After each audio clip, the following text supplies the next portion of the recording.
Meeting for Welcome to the planning board for a meeting for September 15th. We have 2 applications to go through tonight. I do want to make sure we go through a couple of things just because we have an unusually large audience. I'm glad there's some participation. Nice to have people, that's for sure. But I just want to make sure that for your own expectations that we kind of cover a couple of things. And if you have any questions, we can try to help answer those things regarding our process. So just so everybody knows upfront. Okay. The planning board volunteers here are a processing board for the town of Belgrade. In other words, we are not an enforcement arm of the town. So that means that based on the ordinances that we have in front of us, including the shoreline zoning ordinance, we process applications based on their, if they're complete, whether they meet or do not meet the criteria in each of the ordinances. So that's our role as a planning board. And then if there is something that's outside of that, that lends itself to enforcement, then that goes to the code enforcement officer. Richard, in this case. Just so everybody understands the clear distinction between what happens here. Okay, so we process applications. Planning board, the words sound like there's more planning. That really has to do with when we revise ordinances and try to look ahead into the future of what we're doing and try to put in place things that we think that would be good for the town. That's really where it comes from. So I tried to separate the roles here just so people understand what we do. Does anybody have any questions before we go any further? One other thing I did want to make sure to mention that this is not a public hearing. This is a meeting where we make decisions about applications that are in front of us. Have I glossed over anything that should be talked about? Something will come up, I'm sure. So, yes. I do have a brief question. So I understand that the planning board approves or denies applications based on whether they adhere to the requirements. I understand that there's also an appeal process. Yes. One is, can you explain how that works? We can do our best. We don't have many appeals, actually, because we do such a dang good job. That's not quite true. Well, okay, we make some mistakes. Go ahead. Well, I don't know about the latter, but certainly the former. Yeah, okay. Do you have something you could respond? Well, to? yeah, Two the aspects. Jones application would be Yeah. an example of a shoreline zoning application that was appealed, actually remanded back to us for some procedural errors that we made. Yeah. And then once we met those legal requirements, it was appealed again on a substantive basis. The applicant was appealing. I'm sorry, no, the butter was appealing on the basis of us not requiring compliance with some of the dimensional standards of the ordinance. It's in court. That's all I know. Oh, it's in court Yeah, as a result of that. yeah. Gotcha. So Actually, there are 2 things in court. The neighbors are suing one another. What a surprise. And then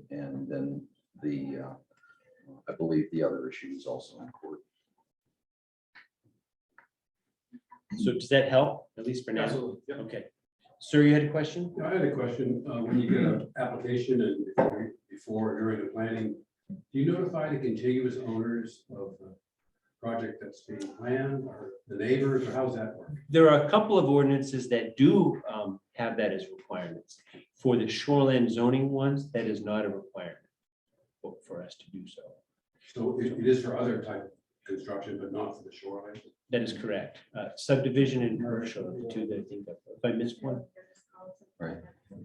So for applications about subdivisions or applications concerning commercial development, those would be the 2 ordinances that have to do with notifying abutters to their property or that site.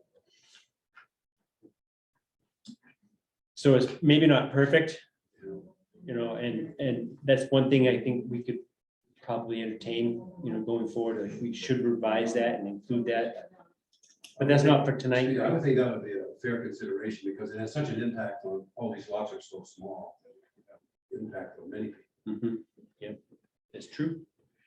And not that everybody goes to the website, but the agendas are published out there, and that is a way we try to make sure people are aware. Again, not perfect, admitted that it's not perfect, but it's a way. Does that help everybody kind of know where we're coming from? So we have a hopefully fair expectations about what we can do, and then go from there. We operate here based on the completeness of an application, and then once it's deemed complete, or we think that it's complete, we can then make informed decisions. If we don't have enough information, then we would ask the applicant to go do something to fill in whatever gaps are out there. Make sense? Sweet. We can get going. All right, and Richard, how we doing? I don't know what happened. Don't know why we can't see our zoomed in guests. So I will work on that. Okay, and Try like if that. you have one eye on that and one ear on us, if I get out of line, let me know. All right. Mac, you with the gavel? Yeah. You got it. All right, so the first application is for James Smith. Mr. Smith is here. Thank you for being here. So mailing address is 447 Bog Road, Vassarville. And the applications for the site, the camp down at 8 Chestnut Drive on Messalowski Lake. That's correct. Correct? And what you'd like, this is a residential property, individual Yes. owner. What you propose to do is to replace the deck to the original footprint, Correct. and something about a basement, full foundation to assist in erosion control, in addition on back to access basement and ramp. So I'm assuming that means some sort of a descent into the basement. Is that correct? Okay. Okay, To elaborate, if I may. please. So he's working with the DEP. There is a PBR in there. And the DEP is more than happy about the foundation going in for erosion control. His house is on a hill. So it's gonna assist. He's also working with the Youth Conservation Corps. They're gonna do some riprap and stuff around there because he is quite close to the water. So that's included. I think it's something from Seven Lakes Alliance in Yep. there. We do have that memo from Seven Lakes, Yeah. which talks about that effort to be. Has not happened, correct? No, he said no sense of doing it until we get the foundation in. And so the deck, Cameron DeFore visited with me from DEP, and as long as Jimmy could provide proof that the deck was as he wants to put it back to within the last 2 years, and he provided proof to Cameron that it was in fact that size, which he would like to put it back to. Oh, so the deck's already been removed? Didn't it get crushed or something, Jim? The hurricane, we had a. Part of it micro- crashed in. And it came, the tree come down, just one corner out. Gotcha. So a little assist from Mother Yeah. Nature. Yeah. All right. How long ago was that? September, 2 years ago. So he just made it under the 2-year mark, Yeah. according to the DEP. Okay, And I provided the insurance money for that date. okay. And we have, in your application, we have a drawing. I Yes. think that you provided this, correct? And do I understand, I just wanted to ask a couple of questions up front. So do I understand the front of the proposed, maybe it's the proposed deck? Something's 13 feet from the high water mark of the water. That's from the high water to the basement, or to the camp now. To the camp. And am I understanding correctly that the proposed deck, does that, if you're looking at it from a bird's eye view, On the water side. it's on the water side? Okay. It's the And the addition is on the back side. get to the basement. And the deck that's being proposed is to replace the one that was there. It was there. Most of it's there now, but just change the stairs on how to get up. Do you have any pictures of it? I might have sent some to Richard.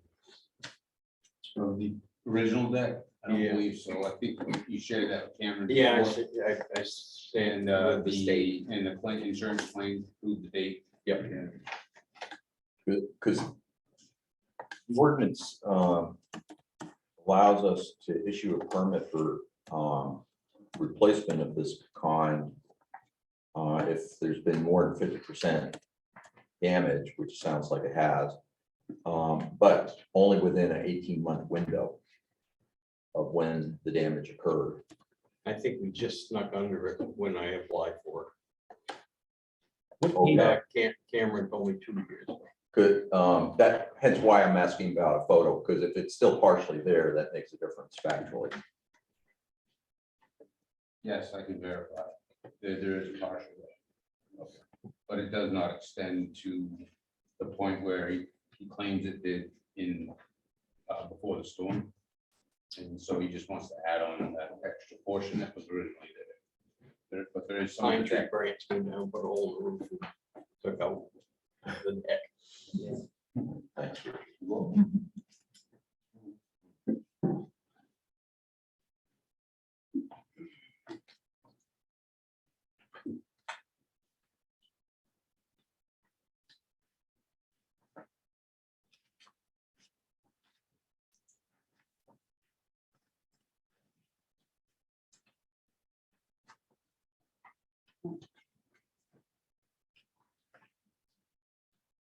Can I go back a little bit? Yeah, I noticed the individual private campsite boxes checked.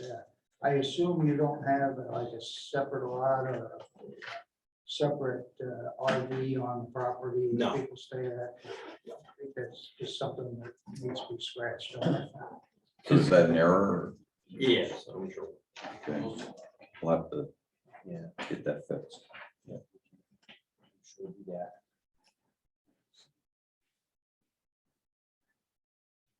George, what page was that one on? It's on 18 page months. 14. I think I'm on the right page. I remember.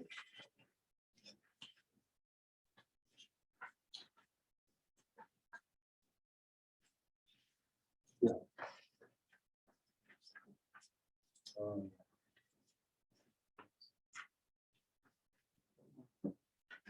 So are we thinking that this is in fact within 18 months that a permit is obtained? Yes. And Richard verified that there's still remnants of the deck there now. Rather than it totally been cleared 2 years ago or whatever. Okay. It looked like about half of it had been demolished. Yeah. Probably.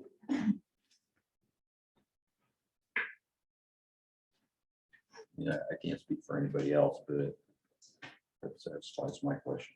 Okay, very good. You said this is sloped Yes. land, Yeah. but not severely, right? This is not resource protection at all. Boy, I don't know the answer to that. It was severe enough so that the DEP is happy with a foundation going in. What is it, 20%? For the resource protection? I think so. I don't I don't remember that area as being in there. I don't think it's quite that steep. And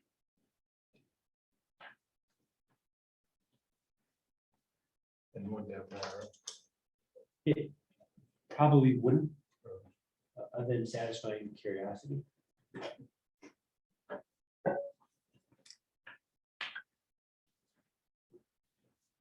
So what you're proposing does not expand anything, you're just going to be replacing what was there On the deck? in terms of footprint. Expansions in the rear. Is in the rear. Yep. Away from the water. And if we look at the proposed expansion in the back and then add in the current camp and whatever it is that is the proposed deck, what's our total square foot? His footprint right now is maxed out as it stands. Without adding anything? Correct. That's the only thing I told him we may get hung up on. Because he's got to the left of the camp, looking from the water, he has a shed, basically. So if you include that and the camp, based on our measurements, I think he was right at 800 feet square feet. But this is a replacement, right? No, the deck is a replacement, the addition away from the water is just that, an addition. Proposed addition. How many square feet was that? That's, Oh, okay, yeah, I'm sorry. So it's 125. 25 by 5 feet.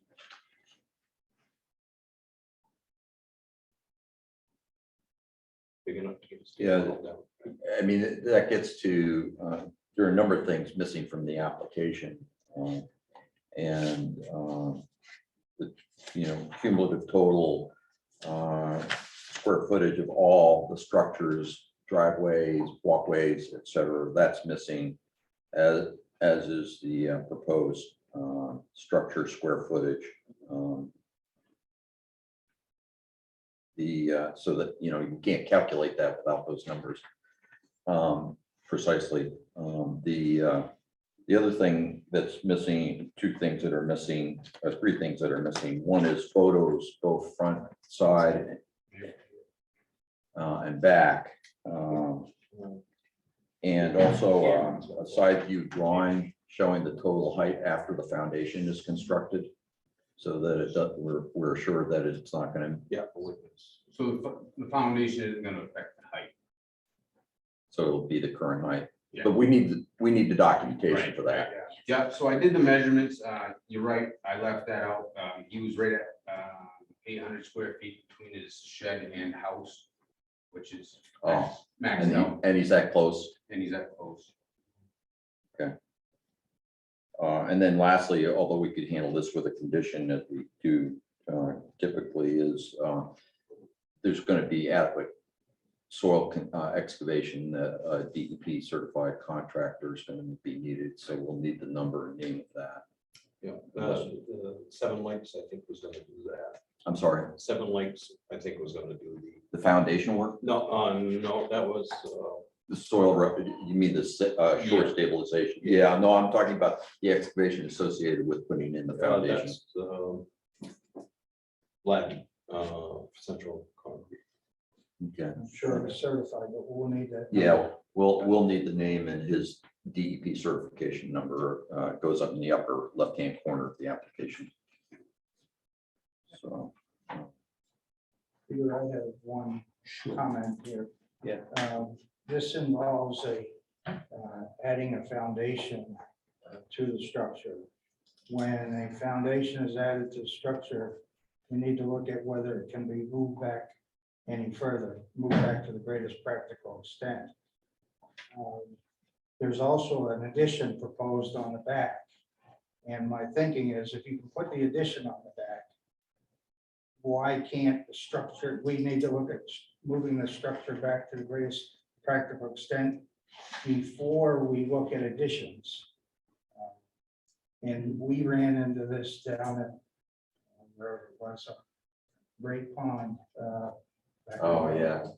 And we kind of got chastised by the DEP for not making that structure go back further. I really can't go back too far anyway, because the road goes right through that. Right, but I don't remember the width of your addition, but what Rich is saying is whatever the width of that is, this looks like you could go back that far at least. But then I couldn't get into the foundation from up above. Because of the slope, you're saying? No, because then at the front, they're not gonna let me go in addition to get into my camp downstairs. It's just a small camp, but I have to find a way to have a set of stairs to go down into the basement. Okay, is that all the addition that you're proposing is? Because it's the entire length of the camp. Well, we figured structurally, to make it look nicer. Probably, It's a very small once we camp. have a complete application, I think we're going to need to do a site visit. I think so too. And the picture So- will help too. Yeah, and the So pictures Right. will help too. It's kind of hard to visualize.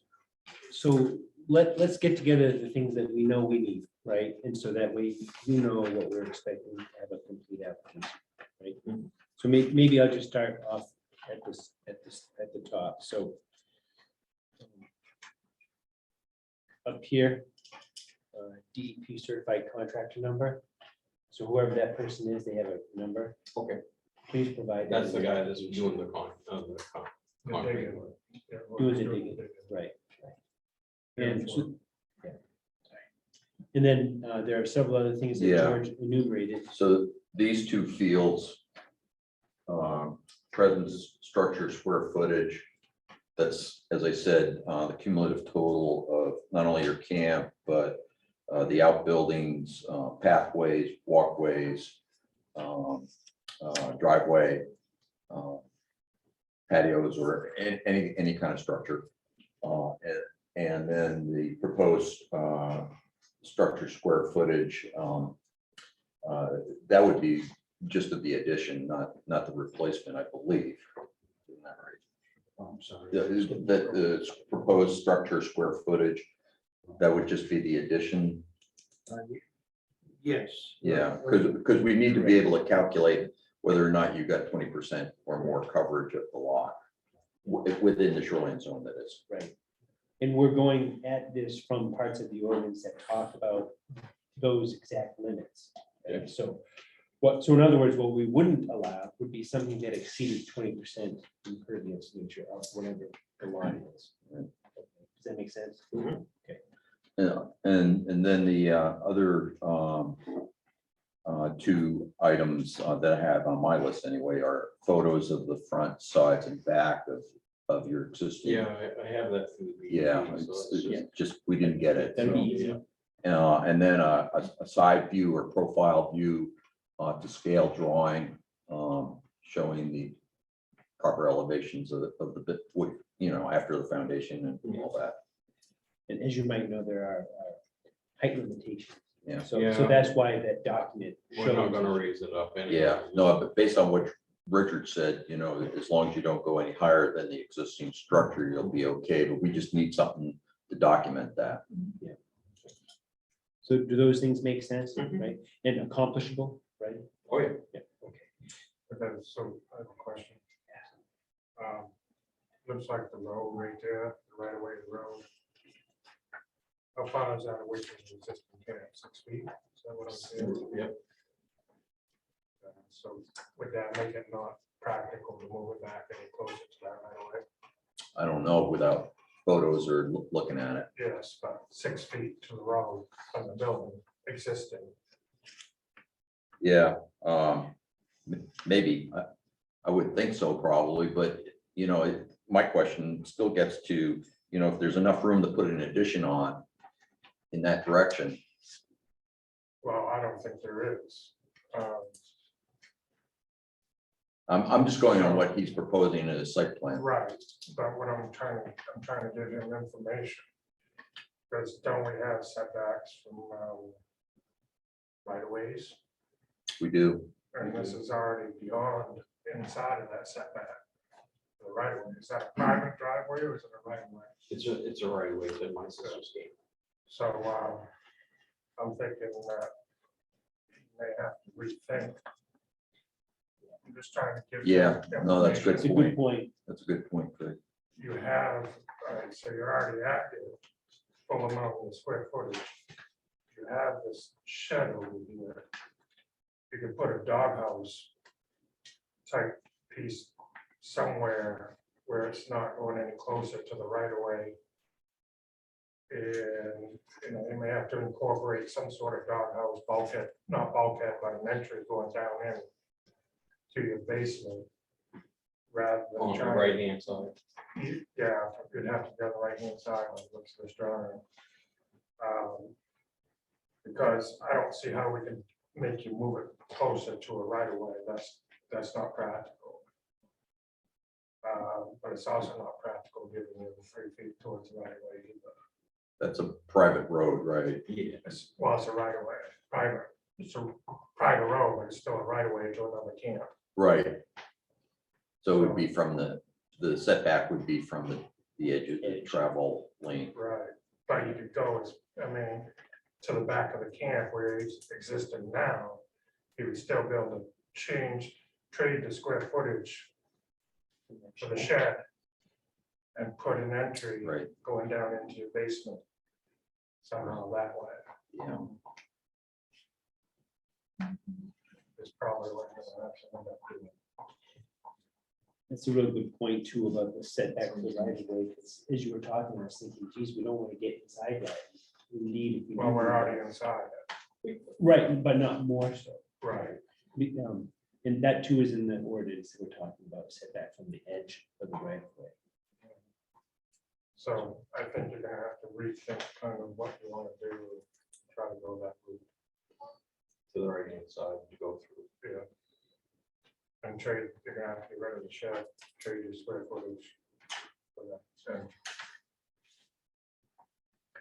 would be my look at it.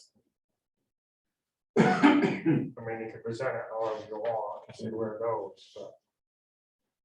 I mean, you're in a pretty tight spot, you're pretty close to the place. Yeah, I'm like blocked here. So, I mean, you could put some sort of bulkhead out, not a bulkhead, but extended foundation out this direction or the doghouse. Yeah. So you have an entry door and a set of stairs going down there. I'll be working right on it, but it's gonna go past the 18 months. Well, you've already applied. And so that'd be fine that way. Richard, am I correct in my interpretation of the site drawing that the entire camp is approximately within 42 feet of the lake? I think that would be safe to say, yes. Hence the limit on the total square foot. Right, exactly. That's why it's maxed out square Yep. footage. Thank you. And that starts on page 9, talking about size and where you are from the water.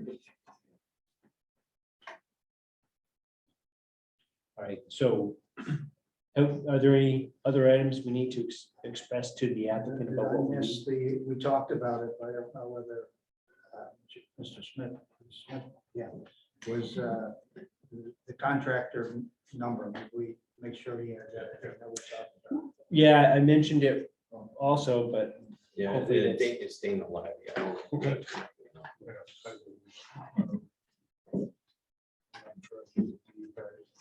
Certified, you must be, because it does a lot of work. So I have that list that you guys just made up, so I will pass it along. And Okay. to the planning comment. okay. So does that help you?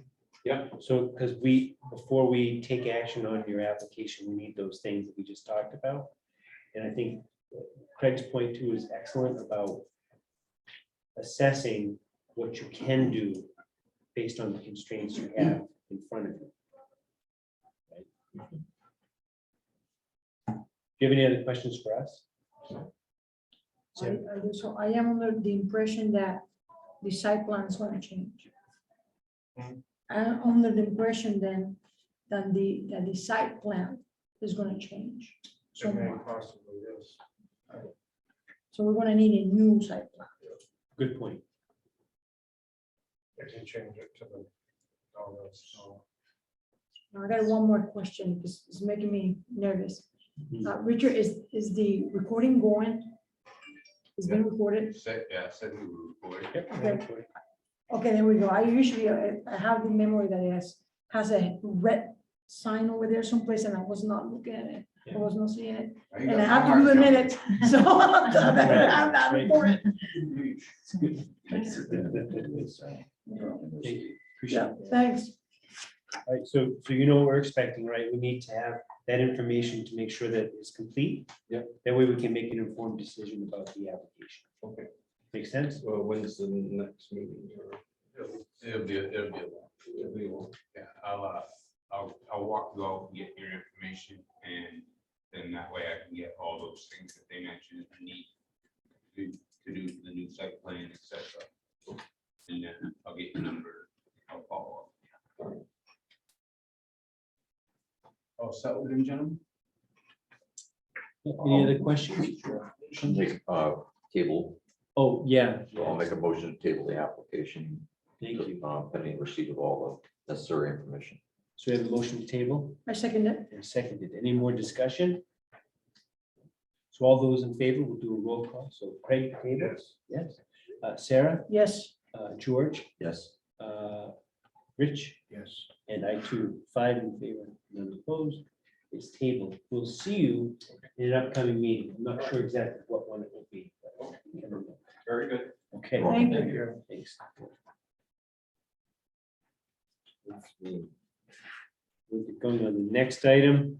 So the next item we have is the application from Alana York. The site location for the proposed activity is 142 Woodland Camp Road in Belgrade, map 30, lot 4A. This is a residential place, is that correct?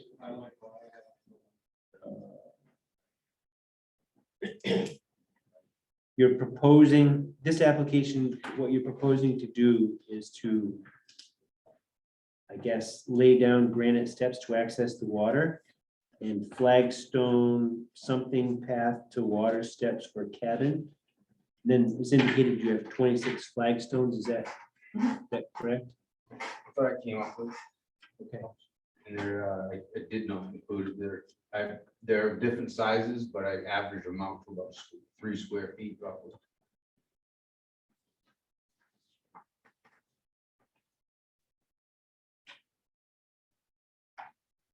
So Richard, is that the 484 proposed square footage value that's down below? Is that what that is? Just asking to make sure I understand. Yeah. It changed. Her original flagstones were much larger. When I went down last week, she actually had some smaller ones in it, but she's good. I will do this real quick. And I'm just trying to do all that. So it's-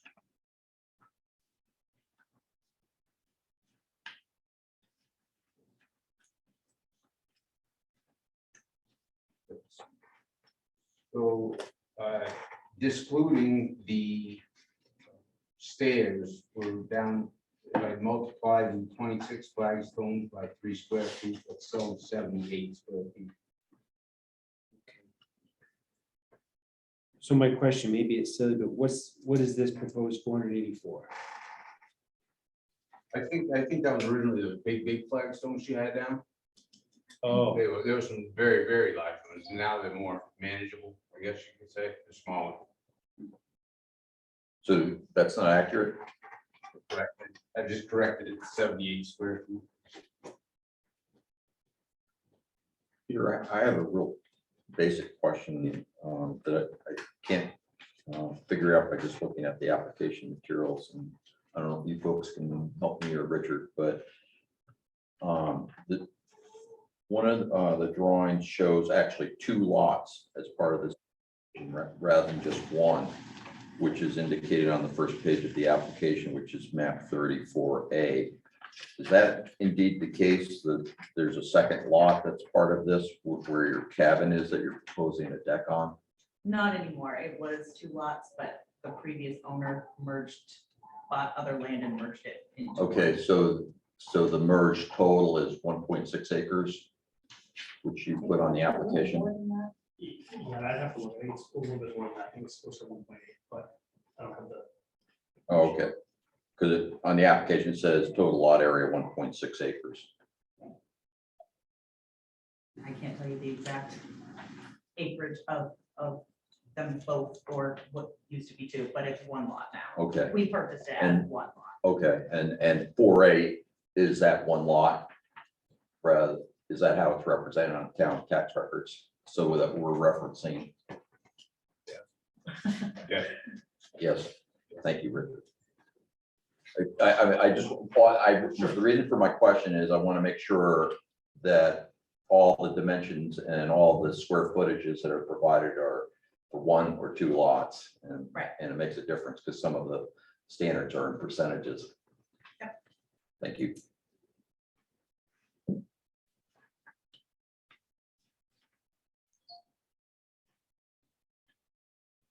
so 4A is the lot and that lot coverage is the 1.67 acres, is that right? I cannot verify the 1.67, but yes, 34 alpha is the map and lot number, Okay, according to the assessor's card. thank you. I mean, that's important because that means there's a little more than, they've only have a little more than 10% of the lot area in the shoreline zone covered with unvegetated structures or surfaces rather. So they would have as much as 10% more to go, is that what you're saying? Like more like 9.5 or something like that. But there's some amount of room. Yeah.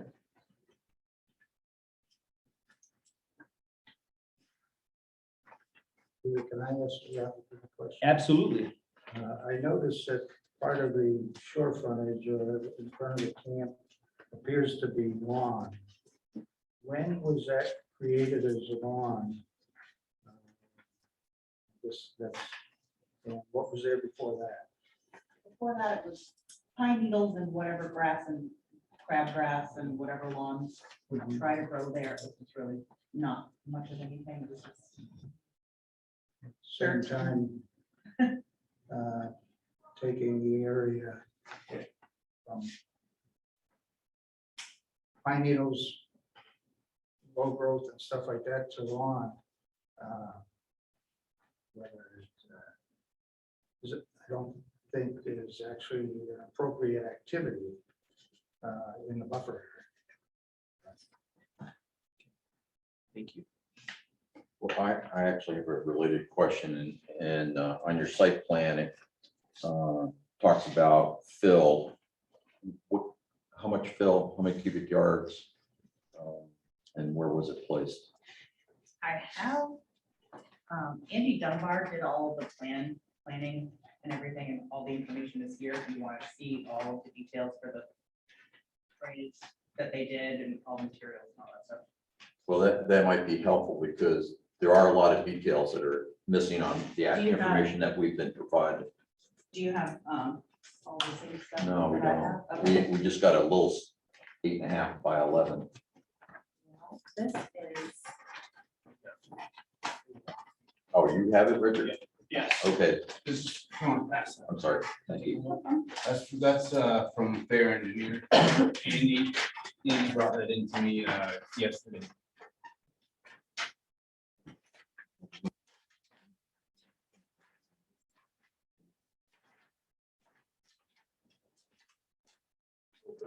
And in a way, it's not representative of the way that the lawn is now, because she decided to put the stones on the opposite side of the yard instead of that side. Is this path where it was gonna go? Or is that where it was previously and was removed? It's near a highlighted section. Yeah, so this was her original plan. Now the stones are over here. Right. Okay. Yeah, that was- So, because both of them are on what we have in the application. Mhm. This never existed.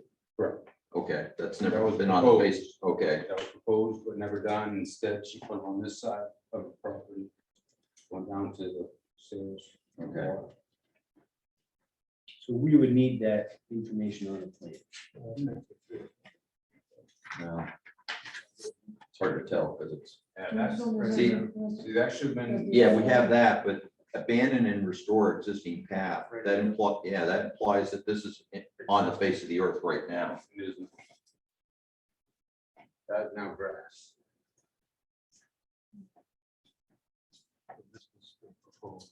Yeah, yeah, that's definitely shown.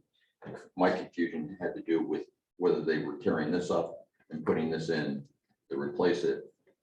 Turns out that's not the case.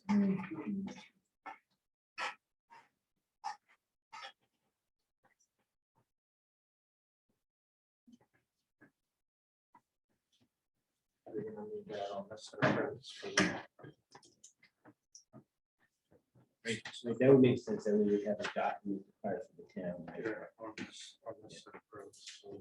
So what we're talking about right here is to have the information that's on the smallish one, Mhm. also represented on this one, so the town has that. Okay, there is the updated one. You have that too, Richard? What does it look like? The one with the path in the correct place?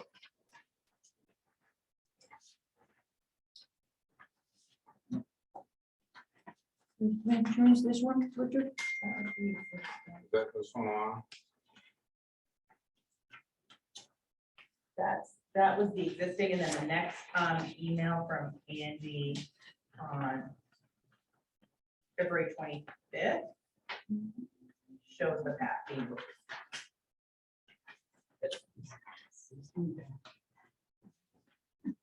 I don't know if they will do it. Because I have this one which has the old, I will actually prove- Yeah, it is. You talking about this one here?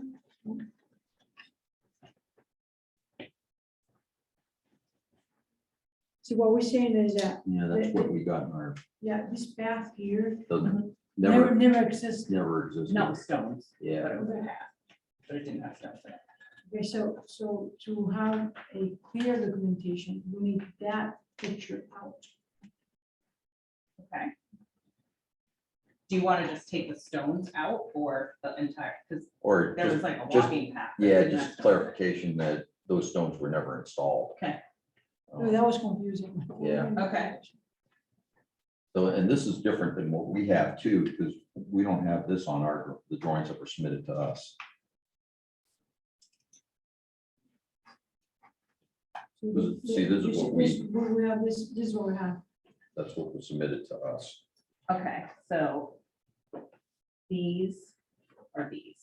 Oh, I just drew them with an Apple pencil. okay. So those little circles are where the stones sort of end up. But there are fewer of them Well, than maybe- are shown on this Maybe plan. your photos make it clear. I appreciate you clarify that. We would love to have this You one. want to keep Um, this or? Give it to Richard. Okay. Thank you.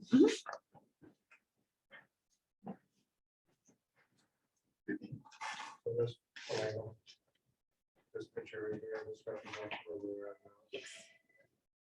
Favorite stuff? yeah, I don't think Andy updated this one. Okay, So it's facing the, okay, so it's on the right side. of the table.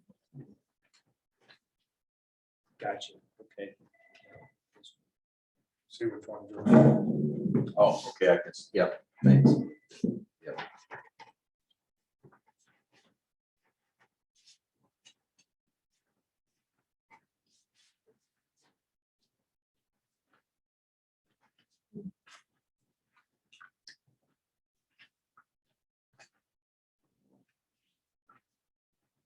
Question of the planning board. Yep. At what point does the board consider, or individuals will consider, at what point do these stepping stones or rocks be considered a structure? Clearly, if these were all put together side by side and made the same walkway, I would say that would not be permitted because of creating a structure to the water in the setback area.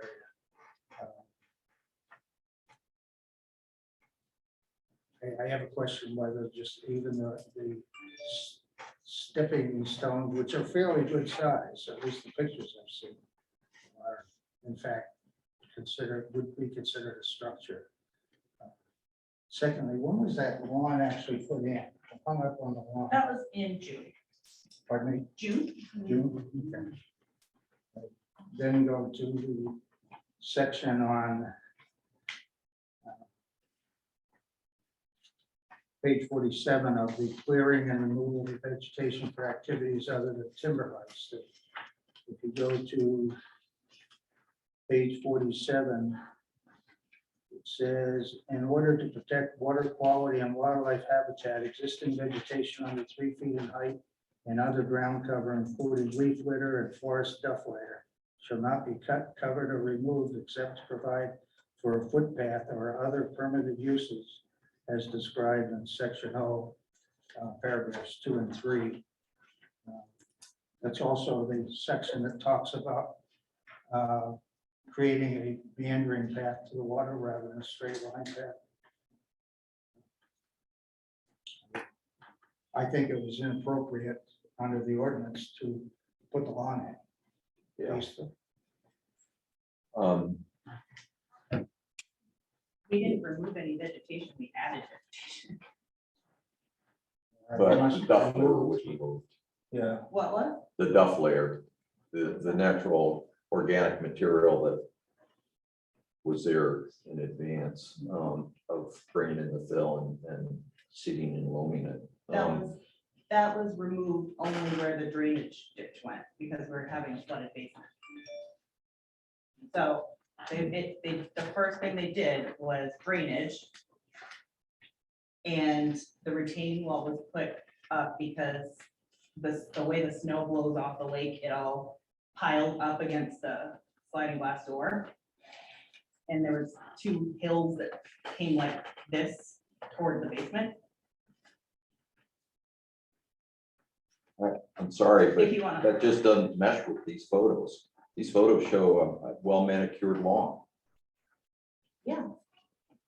And no remaining duff layer. I don't understand what you mean. We put, You know how you get accumulation of pine needles underneath pine trees, you know, it's a natural process and I'm just reacting to what was said, but that was on, you're saying that was only removed where the walkway is. Well, no, that should, then it should be on either side of the walkway and all there is manicured lawn. I didn't remove anything. I put loam and rolled out sod. I got organic, like a small amount just to make the grass take hold, but it's just on top of what was there. We just rolled out sod on top. of what Do you was have photos of the pre-existing conditions before the construction?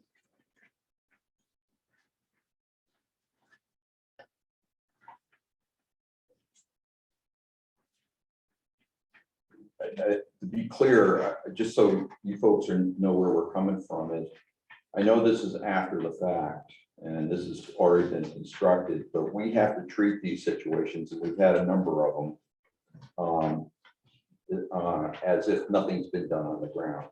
Mhm. We're gonna judge this as if you're coming in with a clean slate.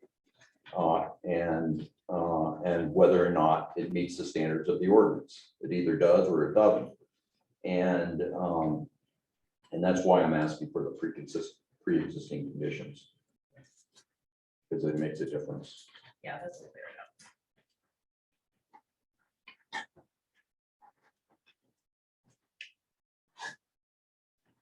So here is the pre-existing path with just like some small rocks and dirt. And then this was like crabgrass and other grass and I do.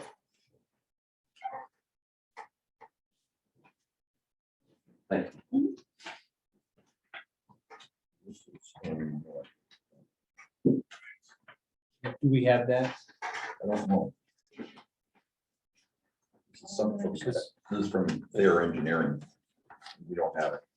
The soil, it's an erosion sedimentation control plan, which we don't have. Although if we can keep this.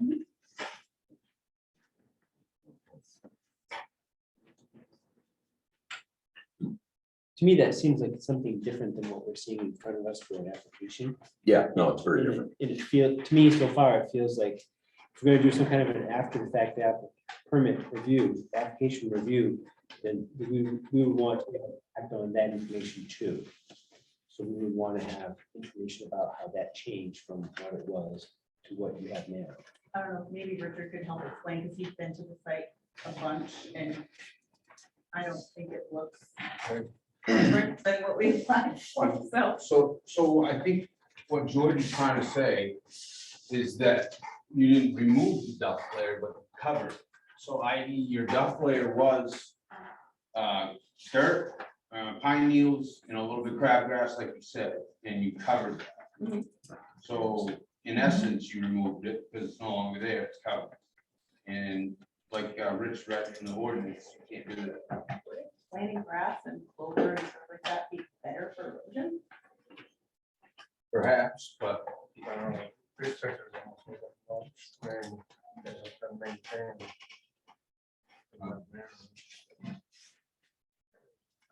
Maintained, it can be maintained.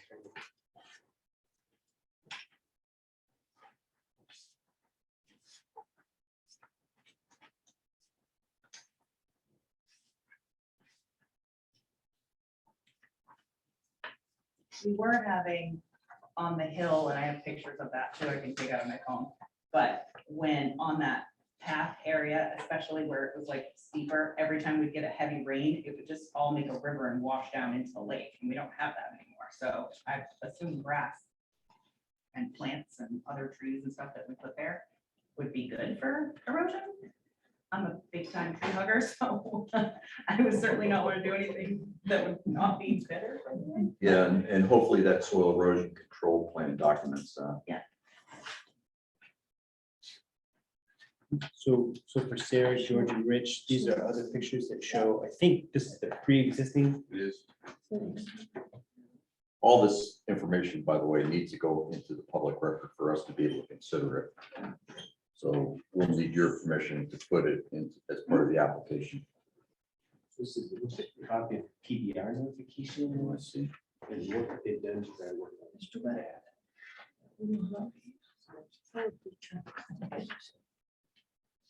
Right.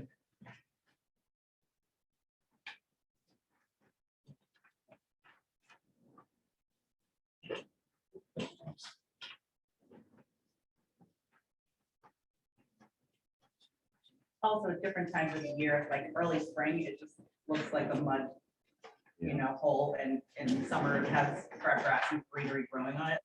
The pictures might have been taken in May and some might have been taken in July or something. And some show grass and some don't. Looking at the topographical lines, it looks like that's fairly flat. Is that correct? Now it is, yeah. We had where the problem was, on the side of the house, it comes down like this and like this under the deck. And the snow would blow up and build up in there in the winter and flood the basement. So it would just all like lean against the sliding glass door. So we had to put new drainage in and dig that out and put a retaining wall to keep the snow from piling up there. So it's not a hill now that kind of encourages snow to get stuck there. It's a little retaining wall instead, and it is flatter so the snow doesn't collect. So this retaining wall? Mhm. Where's that? That's also on the plan. Yeah, it's the house. here, pretty much. And so that wasn't there before. Richard, I didn't hear what you said. The retaining wall is up towards the house, Oh, okay, thank you. near the sliding glass door. That leads me to a couple of questions as to what's part of this application and what's not part of this application. You've already answered one of my questions, but this drawing implies that you're proposing a garage. That was, Because it's labeled proposed garage. I think that's like 2 years ago. So is that correct? Also, on the site plan, it indicates a proposed stone landing on the right side of the house when your back is to the lake. Is that part of the application? Because it's not listed. I'll have to see what it is, because I might Okay. have. So, used I mean, the my map. basic question is, how does this drawing relate to your application? This was. Oh, because I needed to show how much, I needed to show where all of the structures were. Because you have two lots. I mean, two lots combined into one. So anyway, no proposed garage is what you're saying. No, we already built the garage, that's already there. So I left it there because I was showing how much of the lot is already built on. Because you had to see all existing structures, so I just used what was the previous permit for the garage. So that is to show all existing structures and proposal of new steps on a little cabin. Okay, very good. And so the second part of that question was the stone landing, I guess it was the way it was shown on the site plan.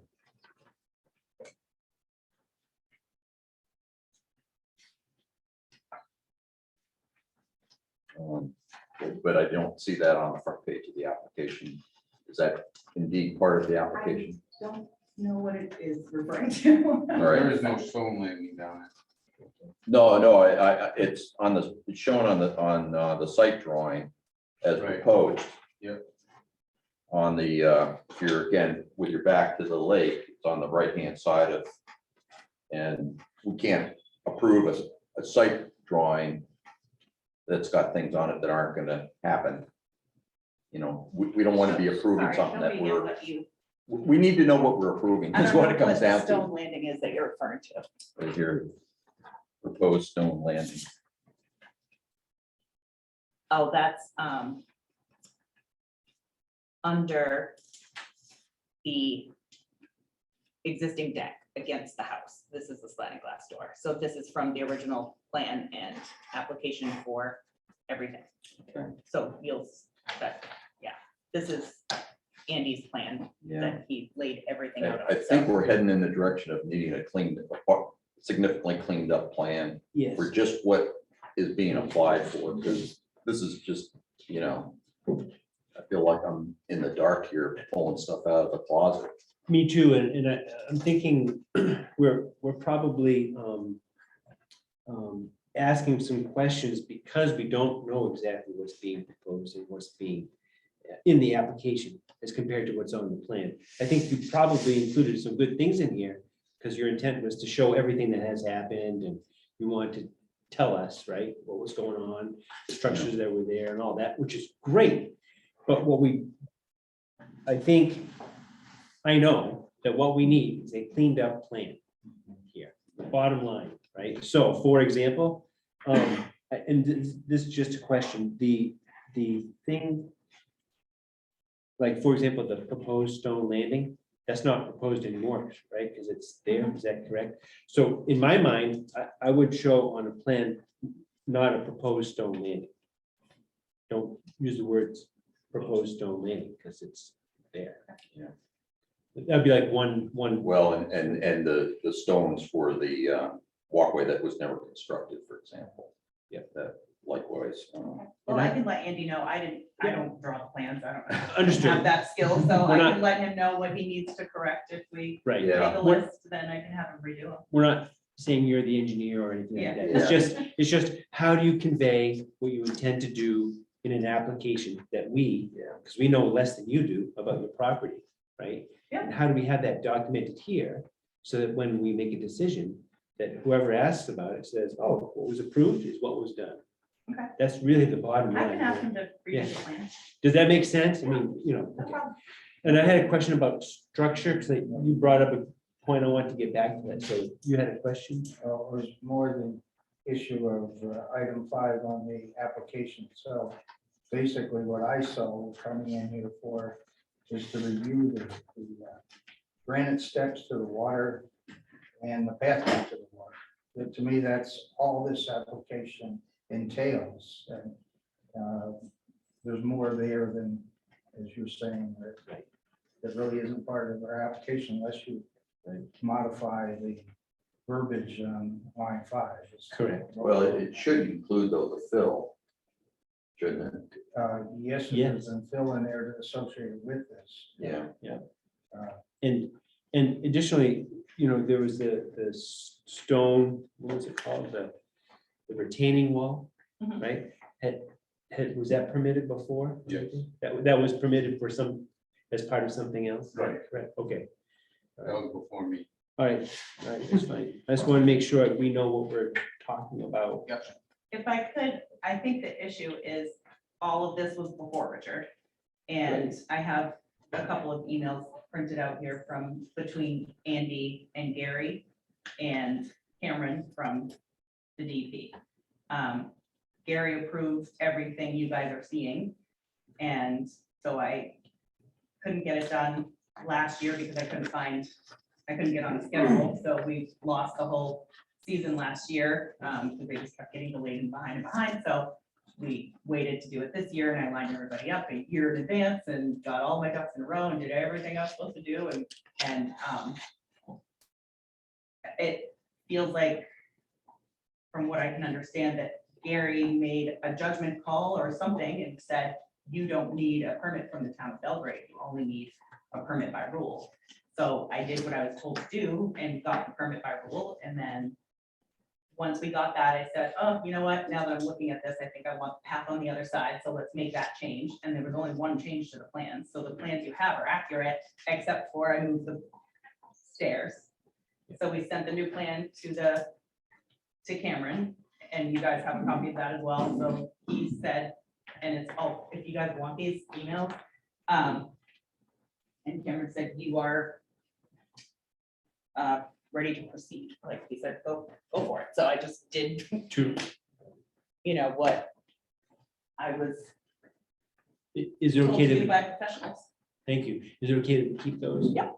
So I would suggest, if that's the case, to go Yeah. to Richard. I actually, somewhere in the mix of stuff that we've been emailed in the last couple of days, I think, I've seen this. Yeah, unfortunately, Gary was in error with regard to the walkway. I understand why he made the error, because if you look at the land use table, it indicates that, at least what was highlighted, that it kind of implies or could be interpreted that a walkway such as what you were proposing didn't need a permit. But if you go elsewhere in the ordinance, it very clearly says that the planning board needs to give it approval. So, it would, you know, I'm not trying to, I'm just saying it was confusion on Gary's part. Yeah. Unfortunately. Erroneous, information to you. Peter, I have Yeah, one final Rich, question, I think. Doing the work that you did, were there any trees removed? A tree blew down, The one In a down by storm. the water? Yeah. and the roots and everything came up, so we had it removed, and Cameron, and Richard were aware of that. I have one additional question, it's just a clarification. Sure.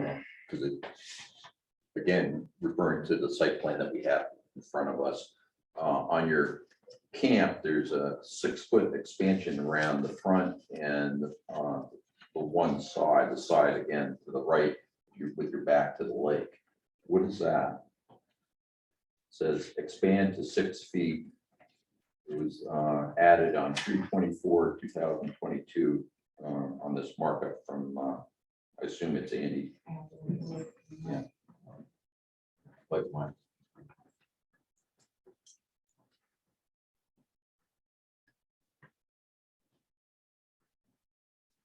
Of the walkway, that's the pathway, because the ordinance says that everybody on Great Pond has a right to have a path, a walkway no wider than 6 feet, which is what Gary was using to approve the walkway, so we had it small, we had it like this wide, and then he expanded this to 6 feet.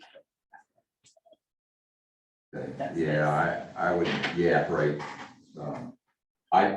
To be honest with you, I was interpreting that you were putting some kind of addition 6 feet around 2 sides of your camp. And I think most reasonable people would interpret it that way. So that would be something else for Andy to clarify. Okay. In a little bit of quality cycle. These photos are- It's those pictures. Of Yeah. Sarah, thank you very much. I'll pass them on. Thank you. Who should Andy work with to get you guys what you need to make sure that it's accurate for you guys? Like, who should Andy work with to get you guys what you need to make sure? that- Normally it would be the code enforcement officer, but I apply. he's done. So I don't know the answer to your question. Richard, when's your last day? Today. Yeah, that's what I thought. Well, I didn't get the The alternative, the only alternative, well, the question We was, just you wanna know, make sure who you should guys Andy get what work you need, with you know? to, you know, get these clarifications into the application and would say my incumbent. And Do we have one? word that I got today was we have a very viable candidate that is being interviewed tomorrow. So, and I have volunteered my services to help acclimate him or her. So, and of course, as I've said to Mary, you know, if I need to come back up to help deal with this, that's fine. Well, that's above the call of duty, I'll tell you that. So I guess it's Richard. All right, I so mean, Andy's done a gazillion of these. You know, he knows exactly how to do it, right?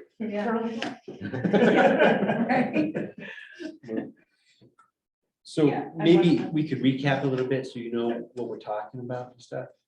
So starting at that kind of highest level, we want to be able to act on information presented to us so that whatever is permitted on paper is what's on the. That's how we operate. That's our goal, is always operate that way. So what's on paper is what's on the map. Right, so what's on paper? So from my perspective, I would say if there's something that shows it's proposed, but it's really already there, not have it saying proposed. Yeah.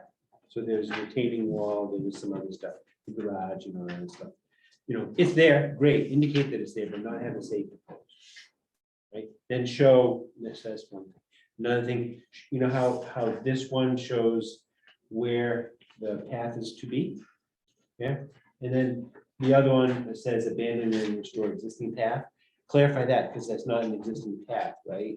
It's not like you're digging up something over there then, right? So clarify that, right? I don't want to speak for other people.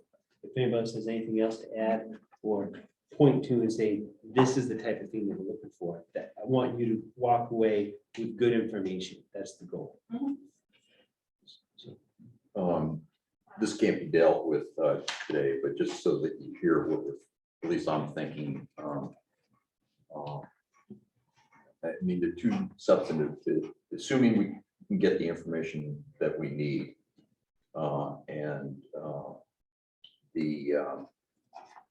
And you've already gotten your DEP permit, right? Yeah, I thought that was the case. So two substantive issues for me. One is, I'm not sure the standard condition of approval for stormwater management is going to be adequate for this site. I think we need to see something specific from Andy Dunbar. I mean, this is a well manicured lawn at this point, and grass is a fine way to deal with soil erosion, but it's a terrible way to deal with stormwater. And so I just put that out there. The second thing is, possibly as part of that, given the fill that's been brought in, we may want to consider requiring some planting of vegetation along the shoreline. That's my own personal feeling. Again, for stormwater. I'm trying to make that Belgrade Botanical Garden, so throw all the plants you want at me. I'll plant we've planted probably 100 blueberry bushes, 50 trees. I mean, we've planted so much stuff that if you want more plants, I'm all for it. okay, great, thank you. Thank you. So do other planning board members have anything that said, I may have skipped over something that was prominent in your minds? I just want to make sure we're trying to recap so you know what we'll be asking in a completed application when we hear from you again. Yeah. So when you walk out the door, you think, okay, I know exactly what I need to do, right? Yeah. Okay, so I just want to make sure I don't overlook Yeah, anything. Andy just talk directly with Richard Yeah, until the I'll new work person with takes you. over and I'm out of it. I'm not the Yep. professional here, so they know what they need and Andy Understood. can do his job. And And I have a list. My question was, I guess, probably to George or Rich, but is a PBR, does that expire in 1 year, like our permits? I believe it is. I believe so too. That's what I thought, Yeah. yeah. If that's the case, then this one's expired in She'll need a new one. This is June 21. I didn't get her application completed and it's still not until July, so I need a PBR. Yeah, That should be straightforward. yeah, for the steps, Mhm. at least for the steps, it's probably the fill, Phil, yeah, I think, right? yeah. Well, how does that work? Because if you have a start, a permit, it extends it. So if you have, even though they may not have the town permit, they have the PBR. They have a substantial start. So doesn't that keep the permit valid? I'm asking you DEP guy. Well, yeah, but Craig's point's a little different, Right, because they had the permit when the work was done, but not when they applied after the fact for the shoreline zoning permit. Do I have that? Well, if they still have it, because there's been a substantial start on that permit. Even though we didn't have our permit.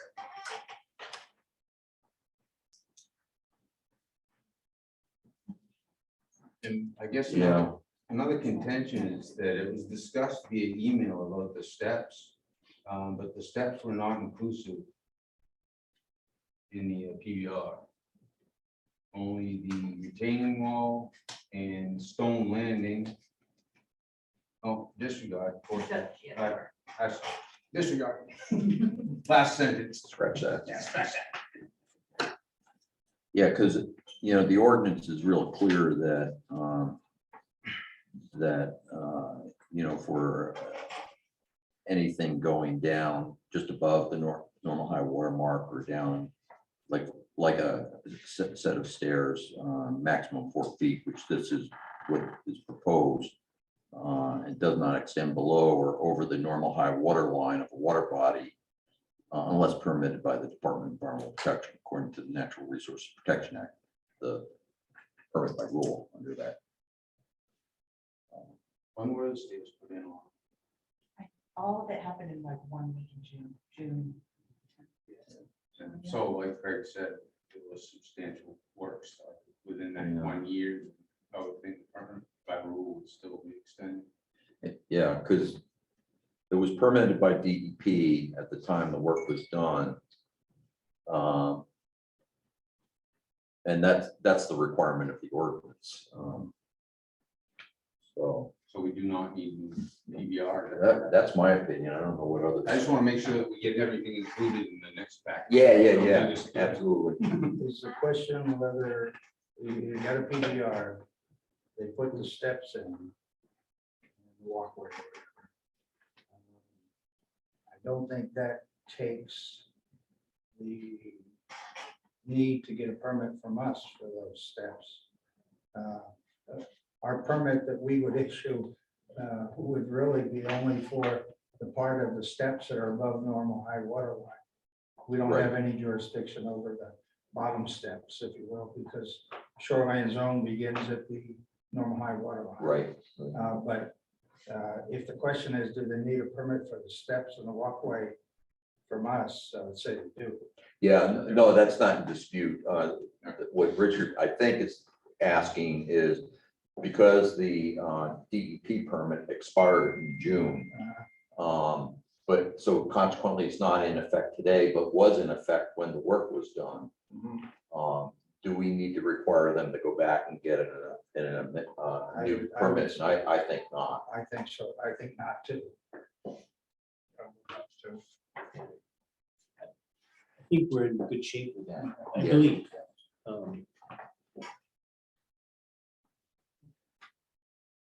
Okay. Any other comments about this application? Because I think what we want to be able to do is be able to provide the applicants with a list of things that we know that will need to be clarified on an application so that we can act on it, either approve or deny it, right? And so you have that list captured, correct? I believe so. I got exclude the path to the left in the site plan, because it's not existent, never was. Exclude the word proposal or something that's already there. And Andy needs to come up with a stormwater management plan, as well as a new site plan. And planning of vegetation along the shoreline. Are there guidelines for that, what you're actually looking for, or does Andy know that? I'm sorry, Are there guidelines for that, or does Andy know what needs to be planned for? Probably some, from DEP, I suspect is recommended buffer strip. yeah, Yes. The yeah. DEP already- Yeah, they're not in our ordinance, but from DEP, and Okay. I'm guessing Andy knows all about those. I didn't think we're allowed, I had it there. I thought we had to keep that erosion control material there, or I would have no question. So we're sharing these emails to her, because we have copies of these emails. And then just for logistics, we have this, I think, maybe you folks provide to us, which is the DEP PBR email from Andy. So do we need this one, or is this ours? It is ours. It is ours. I just gave you one too. But, You okay, can have both. I'm just gonna make sure it stays with the application package. And I think I have that, but I'll take a look. Okay, I just don't want to lose anything. Right. Yeah, I remember, like, I read that. Okay, So Peter, one other item I just thought of, and I think this should be made part of the record. Of course, we received a letter from Mr. Dallas, and one of the questions that raises is whether or not there's a right of way across this property. When you talk to Andy, I mean, he's the surveyor, could you just ask him to verify whether or not there's a right of way, and if there is, to show that on the site plan?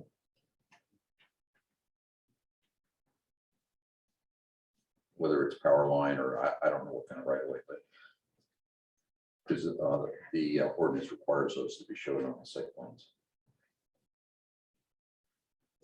And make sure Mr. Dallas's letter is part of the public record, I think, AKA the file. yeah, thanks.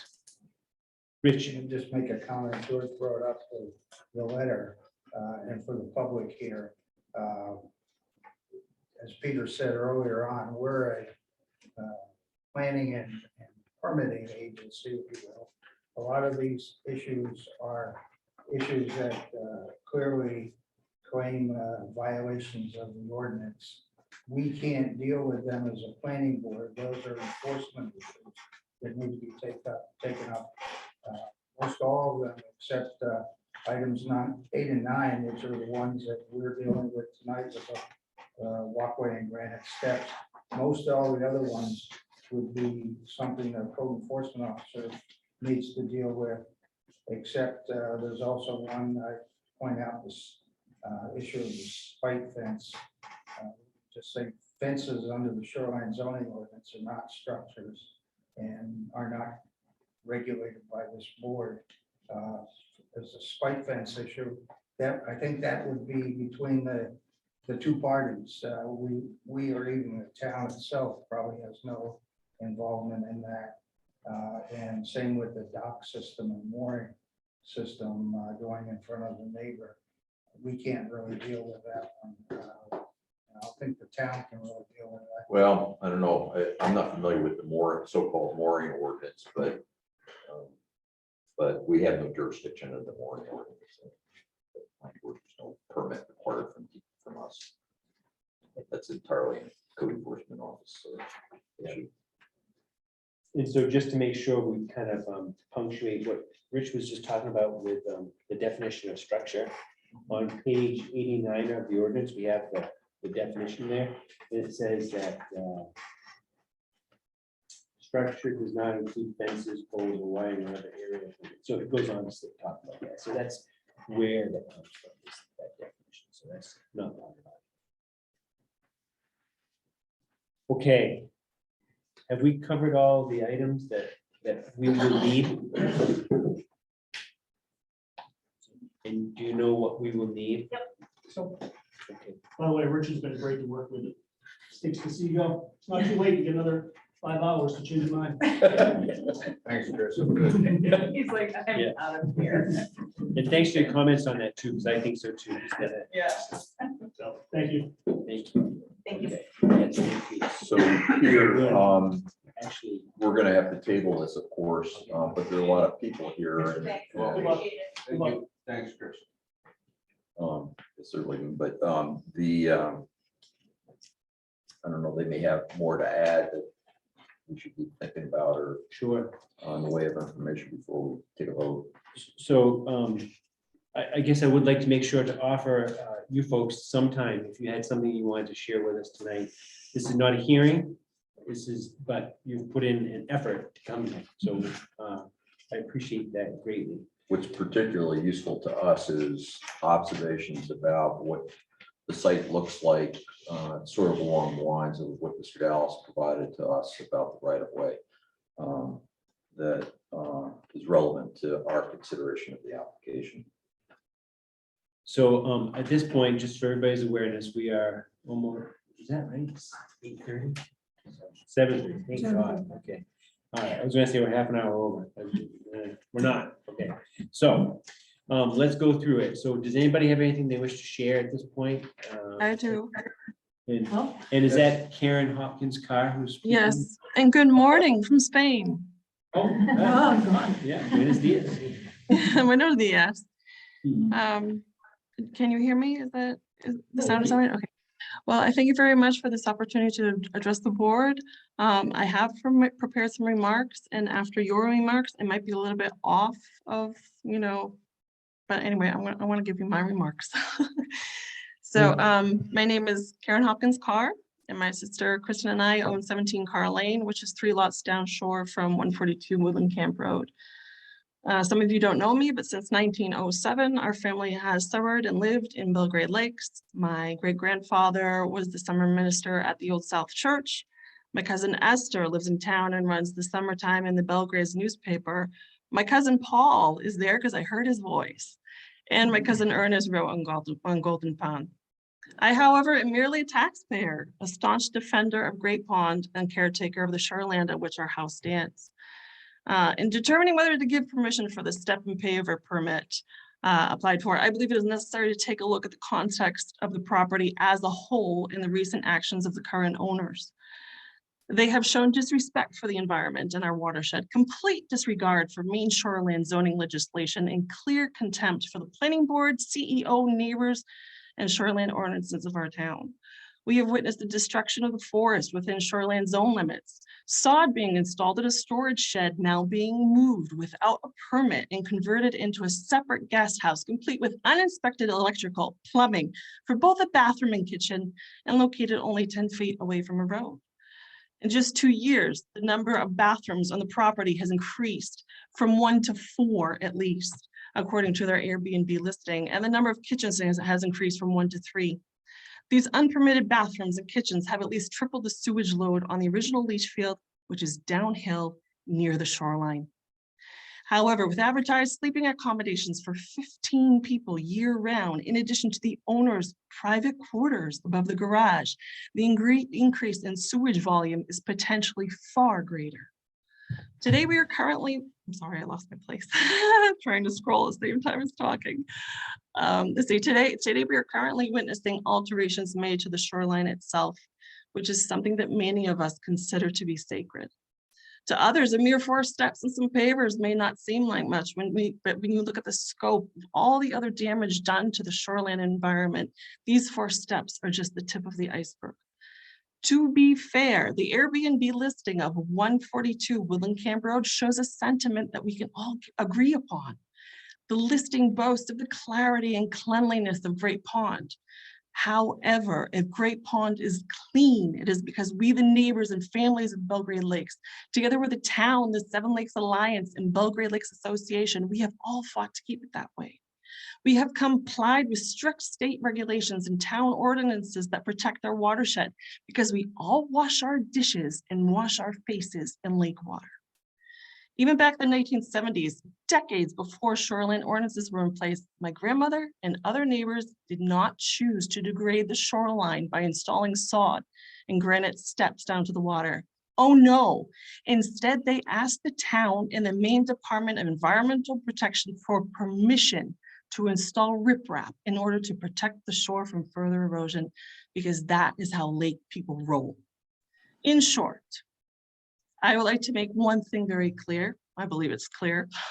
I am against any further permits being granted to the homeowners at 142 Woodland Camp Road. Furthermore, given the track record of blatant non-compliance with town ordinances, state legislation, and common sense sewage management, I do not believe that mere fines will dissuade these homeowners from further violations.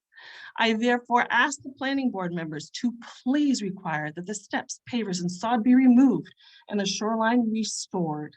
Likewise, the bathroom, kitchens, sewage, and leach field issue needs to be given top priority by the CEO and the board, as this is a public safety hazard due to the high risk of seepage into the lake.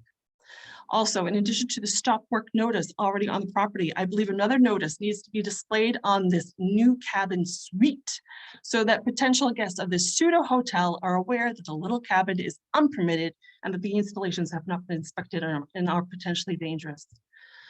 To conclude, the town and the planning board are facing a new era. Property prices are crazy high and new money is coming in. Lake etiquette and common courtesy are being threatened. The case we have before us will set a precedent for years to come, and today's decision will guide all future decisions. Retroactive approvals by the planning board will open the door for other real estate developers to act first, pay a small fine later, and essentially do as they please. Now more than ever, the planning board and CEO need to enforce town ordinances to protect their watershed, water life, and way of life of many Belgrade residents. In making your decision, I call on you to not only listen to myself and other concerned neighbors, but I call on you to listen to Grant Sutton, Dwight Alexander, Frank McGill, and other members of the Belgrade Planning Board who on November 20th, 1972, signed tax map 30 underneath the handwritten annotation. And this annotation referred to the initial sale by Don Mosier of this lot that is now known as 142 Camp Road. And the note reads, not to be transferred separately as a camp lot. This lot was never meant to be developed. This lot was meant to remain a buffer, an intersection of two camp roads, one private easement, and several non-complying lots. It is time for the Belgrade Planning Board to please listen to neighbors, residents who love this community, and to itself. And I sincerely thank you for your time.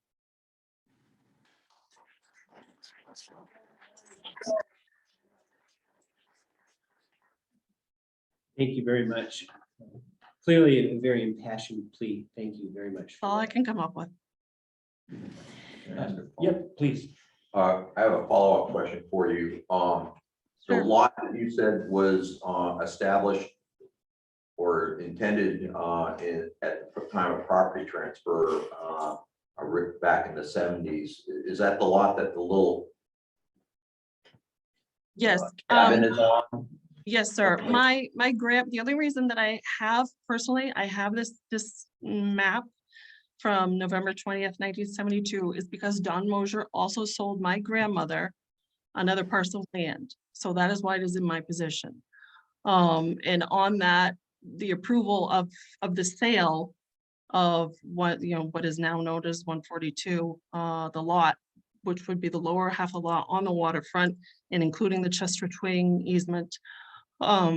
Yes, that tax map from 1972 did include that handwritten annotation. Thank you. Sure. Yeah, my name is Paul Johnson. I'm a neighbor of Karen. You've heard her very eloquently, I think, explain our wonderful history and our great devotion to the lake and the environment. And it was very disturbing tonight to hear, when I obviously asked the question, are contiguous neighbors informed before this sort of thing happens? And now this board, which is highly conscientious, seems to be dealing with a lot of things that have already happened. And you don't have much choice, I guess, but to just say, well, that happened under Gary, who obviously was misled several times. I met with him here the week he died. And he started to realize that he'd been totally snookered by these folks. He said, yeah, the garage is beautiful, but he said, do you realize I have a, a top rate penthouse built on top of the garage? And there's plumbing coming and so forth, and they're gonna develop it into a mega unit Airbnb, which is what's happened.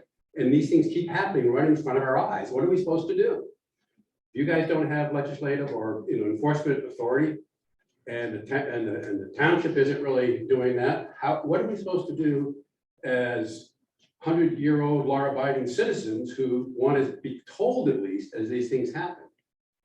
Too many times tonight I've heard the words, okay, so that was proposed, but now it actually happened, so just take it off the plan and we'll move ahead. Those are major things that happen that affect our lives. I've been walking up and down that road for, decades. And this whole right-of-way thing is kind of subtle below the surface, but that was a major right-of-way forever. And, it's kind of like the elephant in the room.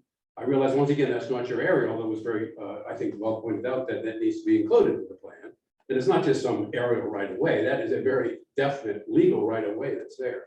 So I think it's time for the board and the township to sit down and come to terms, get a lawyer, get an enforcer who's willing to stick around and write fines and stop this from happening. It's a terrible trend and it's really dangerous. I think it's forever going to change the charm and the wonder of this area. So I respect what you're doing, but need a lot more teeth for what's going on. Rich? Not to put Richard on the spot, but. But you will. It's your last day, so, you've been dealing with this as code enforcement officer, and this, like the issue of the apartment or whatever over top of the garage and stuff.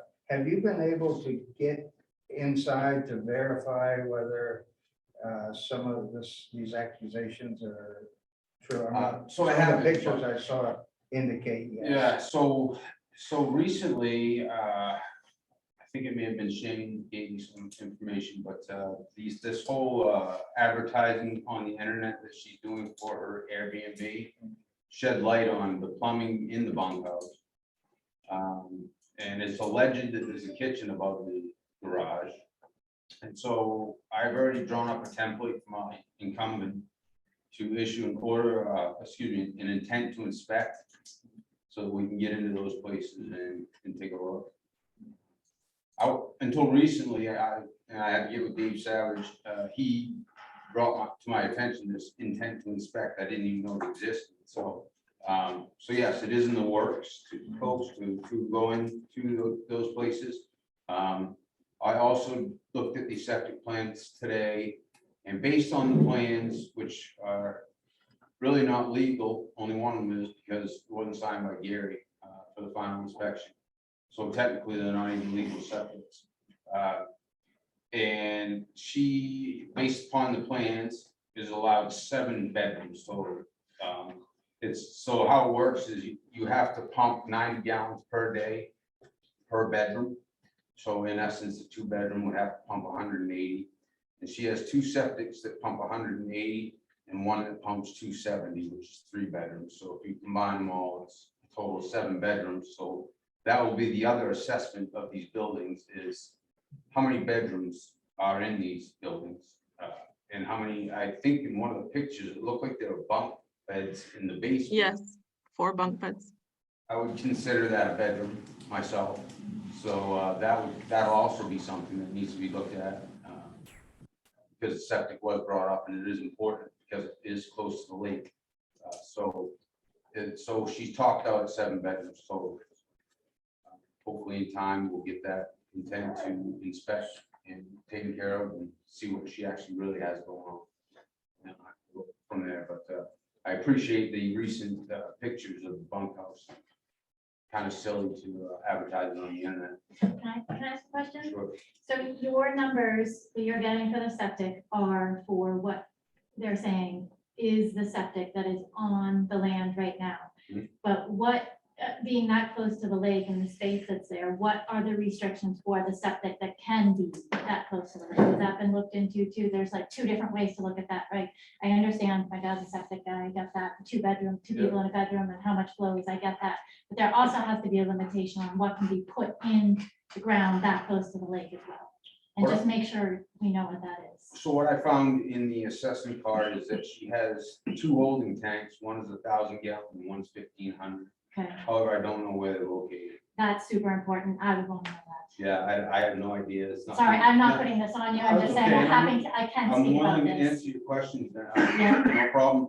But based upon what I've got Yeah. for information, I have no idea where their segments are. We can find out. I believe one is down towards the water, just based upon what everybody's saying. I don't know where the other one is. It's drawn on their plan. If you look at their plan, it shows the existing septic, and then when they added the leach field, it's right next to it. They just basically. So they're side by side, Yeah, right side by side. and they're both down towards the water. They're, if you drive where Chester Twig used to be, Right. it's behind the house to the left-hand side. That's where they sit right there. Okay. And so the proximity, no, they should be 100 feet from the high water mark. They have to be, right? Well, if they If were, there's a pre-existing structure, we have this. If there's Yeah, a oh, that's right, pre-existing we will. septic, you're permitted to replace that. You're supposed to Correct. place it in the best possible location. You have to perk properly and all the rest of that. But there is a limitation also that you cannot increase the volume Thank you. and capacity of it. That's, So if there was 2 bedrooms there before and they're within that region, they can't have more than 2 bedrooms. That's- You know, we have 5, thankfully. and you know, thank you. Yeah. does that clarify? Yes, thank you. Can you rerun this again? I thought you said that they're good for 7 bedrooms. According to the septic. plan, yes. The septic capacity is, that's not necessarily Just what as- is permitted Yes, by yes. the existing rules. Well, So we they don't may know have if this- expanded the size and capacity of their septic to allow 7 bedrooms, but in fact, they put in an oversized septic Thank you. that's beyond what they're permitted to have, Right. And how many kitchens? clearly. So, Yes. so one more thing, because you're living and we don't want to have access to this. So if 1 bedroom can hold 4 beds, does that change the how much they can pump 90? No. So it what- doesn't- It goes by bedrooms. Yes. Yeah, So you can have put- you 30 can put beds a- in this Yeah, is- you can have 30 beds in a Yes. bedroom, it's still Very got a strange. pump 90. It's bizarre. I've been told that they like to estimate 2 people that can sleep in a bedroom when you do a septic. That's what they say, even though there's no rule to that. That's just an estimation of how to put in a good septic is 2 people per bedroom. But that doesn't mean that's what you have to do. Well, that was gonna change, Yeah. believe me. Yeah, And I think. I would just like to say that if you count the beds on the property, they can sleep 15 people in the Airbnb area, and that is not including their own living quarters. So we're potentially looking at 20 people on the property, 3 kitchens and 4 bathrooms. just to clarify our questions, I understand exactly what he's saying about the flow and the septic and the number of bedrooms, but we have to make sure we understand what is approved for the septic, which goes. Yes, yes. Okay, good, thank you. Thanks. Peter? So, yeah, go ahead. I just want to put all this discussion in context, and I very much appreciate the point you're bringing up. But we have to, as a planning board, and the ordinance requires us in shoreline zone to consider the adequacy of the septic system when the proposal includes like the addition of bedrooms and things like that. That's not what they're proposing. That's right. And so you're not going to hear Yeah. that as an issue on our side. Right. Okay, it's an issue, certainly an issue for his successor, particularly the local plumbing inspector / code enforcement officer, but local plumbing inspector hat that Richard wears. But it's not an issue that you'll be hearing us take up as we move forward with this consideration of this Yep. permit application. you. If they were proposing, a whole new addition to the camp or something like that, include bedrooms, you would. Mhm. But I just want to make sure everybody's clear on that. But you do have a lot of information to help us on this path to try to solve this problem. So thank you. Yes. Thank you. And I just want to make sure I mentioned, is it Carl? And Oh, Carlene? So, no, behind you, the gentleman who spoke up, Paul. I'm sorry, Paul. Paul, maybe cousin to Karen. No, yes, okay. You made a good point about what could happen in the town going forward and all that sort of thing. The planning board, as it's created right now, does not have the enforcement authority for the town. So if that's going to be an issue about needing more teeth, I would encourage you or the members of the community to speak with town manager, perhaps go to the select persons, the board of select persons, and provide them with your opinion about what might be needed going forward, because there's no way for the town to plan for that if there's not identified as a need. So I would just encourage that, that's all, because Yeah, we are do every chance limited we as a sorry? I do every chance I get. Okay, all right, I great. do, I appreciate that, but I think maybe as a board, you should also, at some point when you make a report, have an addendum or something saying, there are some dysfunctionalities that's occurring here that might make a difference down the road. I mean, what you're doing is extremely conscientious. I really appreciate it. I heard things here tonight that I thought were extremely perceptive. However, we're all watching this happen, and everybody has something to say, like, well, I don't have enforcement, or I don't have this, or I don't have that. We talked to the Lakes folks before, the Lakes Committee. Everyone's watching this happen. And, you know, a few more years, we're not going to recognize the place. What happened with these permits and these buildings is outrageous, and it kept going on. She claims to be a tree hugger. She came to my property with Paul, Amonte was over there. She said, just take down the pine trees. I hate pine trees, okay? She comes here and says to you, she's a tree hugger. How can that possibly? It's all lies. So, you know, we need to look around at what other communities are doing and strengthen our standard all across the board. We really do. I mean, you know, we're obviously sharing coveted space together, but that needs to be done in a very fair way. Rich? Well, we got you here and familiar with the property. I asked whether any trees were removed during this operation. She said one fell down and the roots came up. And the picture that's shown, there's no roots, no, the stump appears to be standing just the way it was when the tree was growing. Does anybody have any? Could I answer? Go ahead. Go ahead, Karen. Oh, I'm sorry, I can't hear very well. I've witnessed stumps being ground. That I know is not acceptable in the shoreline area. And let's just put it this way, up until 2 years ago, the whole back lot of the property was virgin woods. It was just virgin. You couldn't see through the woods, it was so thick. So I've been asked, do you have photos of the property? I'm sorry, I don't walk around taking photos of other people's property. Perhaps we, the neighbors, need to start policing, and believe me, I have been taking pictures of other people's properties now, but how can we prove? Why isn't it that they don't have to prove what the before was, what the after was? Why is it the rest of us have to do this? Rich, And also to address the question about Chester Twing. Right now, the town of Belgrade does not comply with E911 regulations because Chester Twing has not, well, I mean, they haven't replaced the street sign. So right now, the street signs in the town of Belgrade do not meet the emergency maps. to reach Rich, if I can, the comment you made about the tree falling in the front. The reason that tree fell in the front was because they excavated the heck out of that entire front lawn with their person tracking their backhoe. Oh, yeah. Last We all saw year, that. when they placed their dock on the left-hand side facing the lake, they dug a trench from the house all the way down and put an electrical stanchion in so they could plug their boat lift motor in.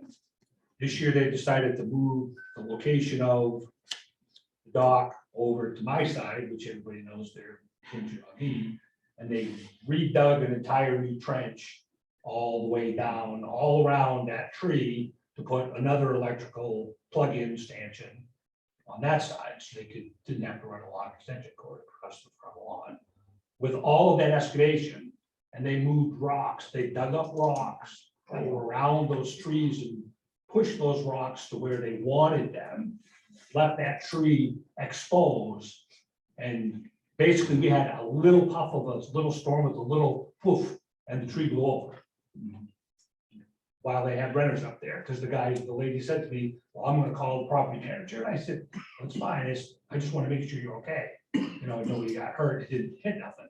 But that's why the tree in the front. And the stump is gone because it can't, It she dug it did out. say that, it dug it out, it rooted. The stump that's there was from the previous owner had a tree cut. Had a big pine that Big, got it was struck by dead, lightning. and it was struck by lightning and was dead for a while, and he had that cut, and that's what the stump is, that's remaining. So they have moved, excavated, dug trenches, moved, dug, hauled, fill, endless counts. They even Gravel. did it- Hmm. They even did it, they had drainage to fix the problem, because I was familiar with the previous owner. The drain that ran into the door underneath was cut this way. So they got a DEP permit and somebody went in there, I think it was Horn, did a nice job, dug a trench, saw the plan, out went the water. After that was done, the contractors that they hired to put the concrete steps in with a big, huge boom truck backed down the lawn, right to the lakefront, over, I'm guessing, they had to have crossed over where that drain was. So if there's damage, I mean, it didn't make any sense, like, they're driving over the brand new drain that they just put in to fix the drainage problem. I mean, I'm talking the big truck with the boom at 9 o'clock at night, so nobody can see what's going on. But We So- heard, after the microburst, we heard that there are aerial photos taken now. Does the board have access to those to show the decrease in trees that cover the area? First I've Is heard of that it. true that there are overheads now taken? I don't know. We've been told that. It's the first I've heard First of time. it. Is it? Yeah. That's something might be worth asking about too, because I understand that's a way to check shoreline erosion and also whether anybody else is doing anything such as happened here. Richard, do you know, I know organizations like Lakes Environmental Association down in the Sebago Lakes area does this on a regular basis. And maybe somebody else in the audience would know the answer to this question as well, whether Seven Lakes or its predecessor did this, would maintain routinely provide do a photographic survey of the lake shores for this very purpose. Are you aware of any resources like that? The only one I can think of, I think they're called GIS, topographical maps, something like that, the state maintains. Oh, the state Office of GIS? Yeah, I think so. That's the only organization that comes to mind when it comes to aerial photos. Yeah, and I can recall from my time at DEP, talks about collecting some photographic information, and that was met with some resistance. Right. At times because of right to privacy. Well, and in the Sebago Lakes area, it's the lake associations that do it. I think someone did build the bigger lakes. Would have been over 12 years ago, probably 15. Well, I thought there was something that had been done. Because I remember seeing them at that point. Yeah. But It would have been 15 years ago. One thing that I personally would like to look at is the aerial photographs that you can see online. Well, who usually Google is like a year, and just looking into that, Google is like a year or two behind. Yeah. Usually a year. Unfortunately, my experience with Google Earth is that you only need a handful of pine trees to obliterate everything on the surface of the when earth. you look at individual properties, ones that have been sold, you can go back online for the York's property. You can go back, look where the property is sold. I copied all those pictures of what the house looked like previous to that. In Google Earth, No, just in real, just, if you Google that address, if there was a real estate ad for that, when it's sold, generally you can pick up old pictures when it was sold before. More part of the appraisal. Yeah. It's always part of the appraisal. Yeah. could, for our permit decision, what we're getting at is related to what you've been discussing, but is, what were the pre-existing conditions in terms of vegetation between the house and the lake. And we need, we need to be able to prove or to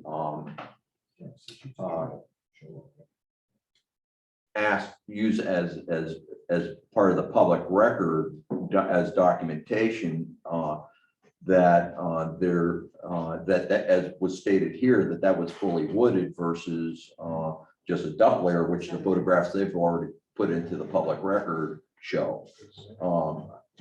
Because there's a big difference in terms of how we approach this. It's on it. Yeah, but see, that's not adequate. That's not adequate. It's nowhere close to adequate.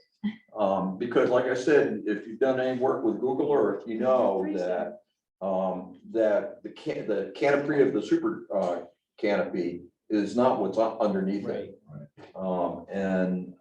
And what we need to know is what kind of trees were underneath those pines, what kind of, native shrubs, et cetera. And the photos they've submitted show there were none.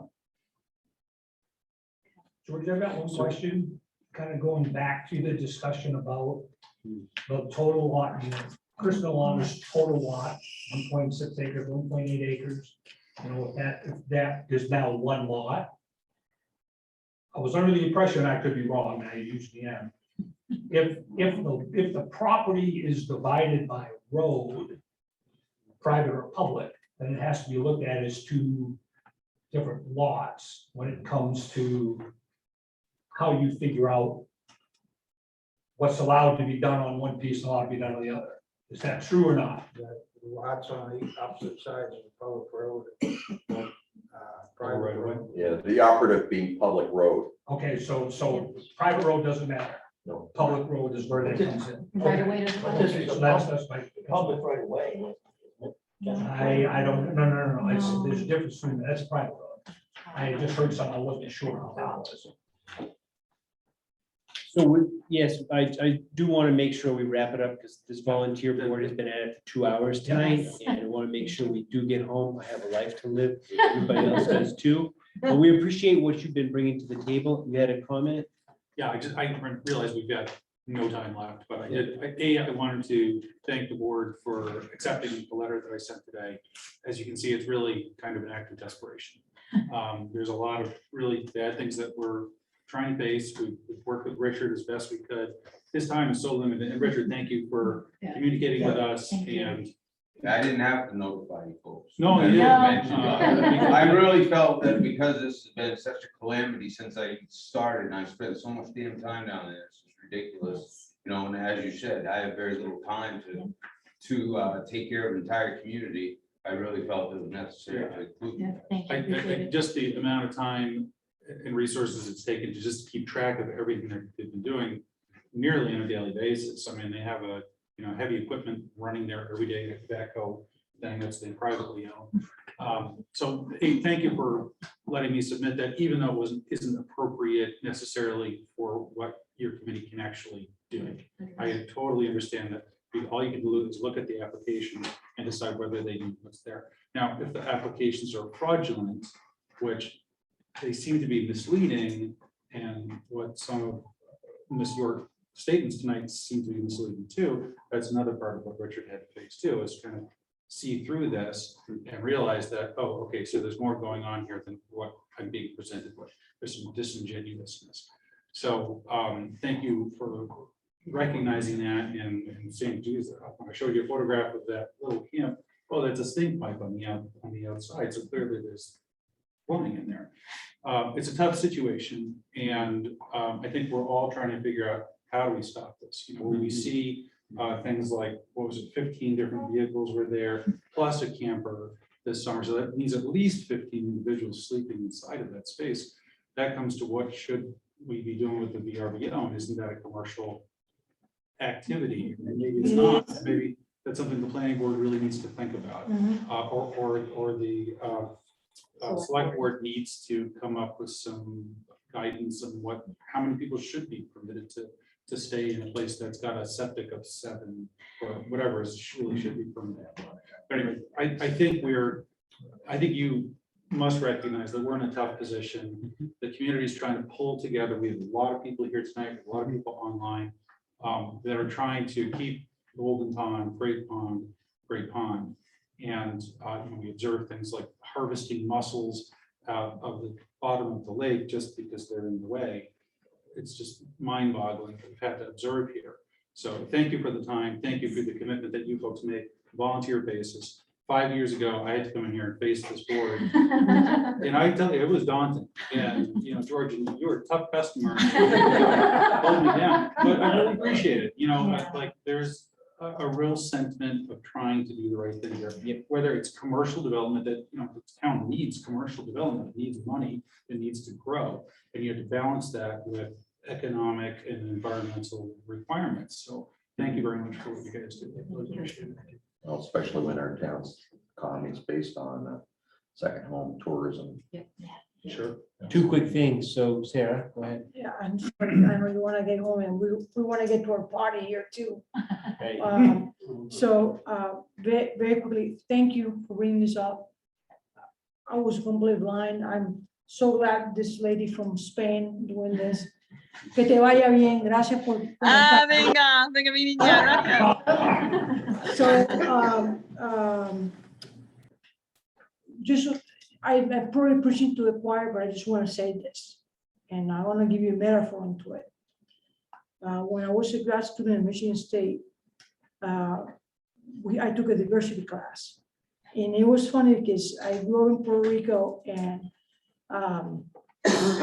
I went to engineering school, and I never felt being shifted by men, women, or anything, or because I was a little bit darker than anybody else in school. I never had any problems of diversity in Puerto Rico, nor even coming to the States. So I went to this class, and there were like 20 of us, and they made 4 different groups. And we were given instructions on how to play a card game. So we all assumed that everybody had the same card game, okay?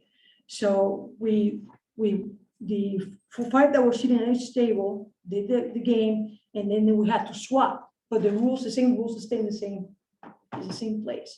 So when we swapped, and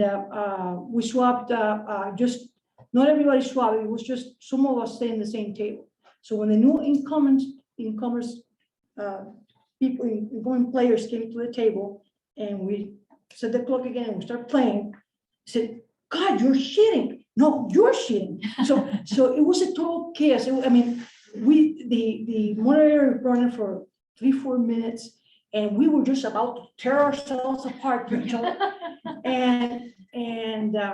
So the game of the lesson, or the preaching that I'm giving to you, I know there's a lot of emotion to this because we have lived here under the rules that we have here. But these incomers, they don't understand the rules. So let's try to be patient a little bit on that, and let's see how we can make it work out. Because at the end of the day, we all want to do, a living and have fun and enjoy what we have. So I'm not condoning what they're doing, and I'm not saying that you guys are wrong. I just have that in the I'd like to picture. agree with you, but I think there are people that come in and see rules that have a cost. And if it only costs $2,500 to bypass the rules, it's just a shopping list item. It's a It's the business cost. expense. It's a business. I'm sorry to.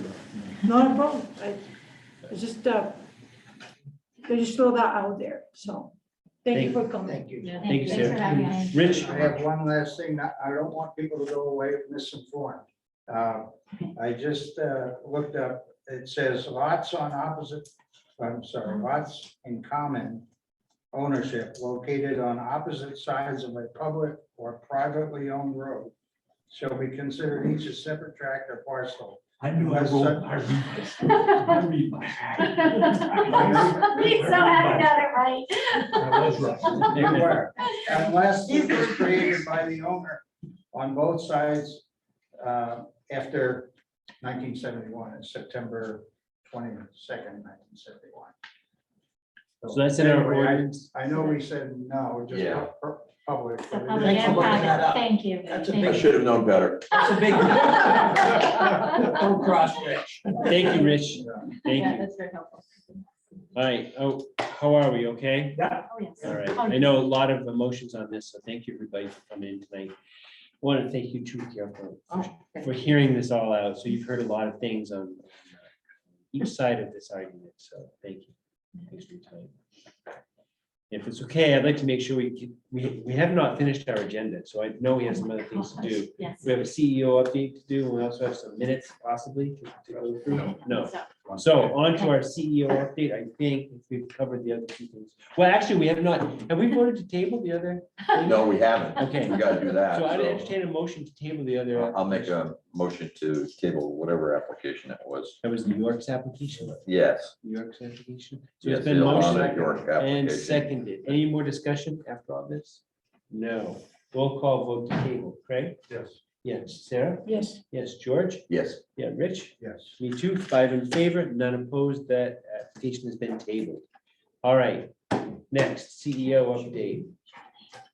Well, Good sorry, night. it's not Thank anything you. fun and important for you. guys. So I'm sure you have things to do. Thank you. Thank you very much, Yeah, appreciate it. thanks. Nice to see you, George. It's good to see you. Thank you very much. Oh, yes. Appreciate what you had to say. We just have an Good. Thank you very much. Thanks, Andrew. Very welcome.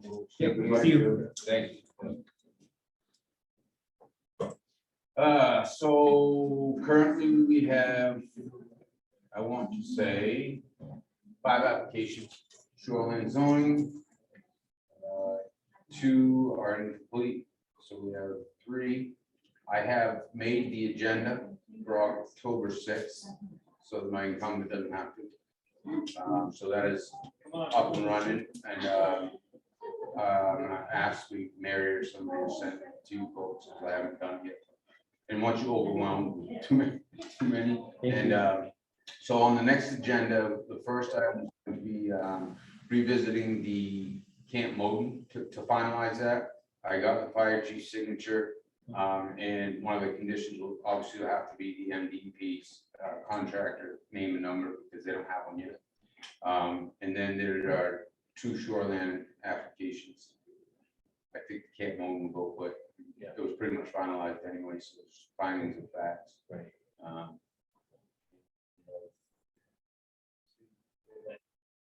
That's about it. Not many complaints lately. Okay. But, Dollar General. oh, yes, Dollar General. So, once again, I don't know if it's the same company, but I have to assume that they want to present a preliminary plan to you guys to see something viable. However, they have not gone to the DEP yet to see if they can get a third lane route. And as we discussed one before, I believe we come up with the fact that they should go DEP, DOT first Right. to get that. And I've told them that, and I've not heard back. So I don't know if they've gone to the DOT or not, but I think it's important just to have that done, because if you can't get that lane, then you can go forward with it. Correct. Right. Because it's not That's exactly inexpensive right. to do that. Right, exactly. So I have not heard back from them at all since Okay. I told them that they needed to go to the DOT. Thank you. Thank you, Rich. Um, Carol, Is there a cease and desist on the property on Main Street? Where's that at? The The barn, barn. it was, and I've been told it got ripped down. So does that mean there's no longer cease and desist? Or well, Why today, aren't we putting another one up, I guess? today I sent a certified letter to Jordan Shaw. Is that the owner? Yes. Okay, So that went out in the mail today, and it basically stated that until what happened was there was a 4-inch plumbing pipe ran from the barn to the current septic sewer system illegally. There was no permit. I had a conversation, pretty intense one, with Doug Frame, who is the cousin of the owner, and he's the one that's kind of in charge of all the construction that's going on there. He told me he wanted in writing why he had to dig that pipe up and get it inspected. And that's what I told Jordan, that needed to be done until an internal plumbing permit will be issued. I've also, Alan LaBelle is their plumber, and he submitted an internal application with a check. It's sitting in my desk, and I have a note on it from my incumbent saying, do not issue this until that pipe has been inspected.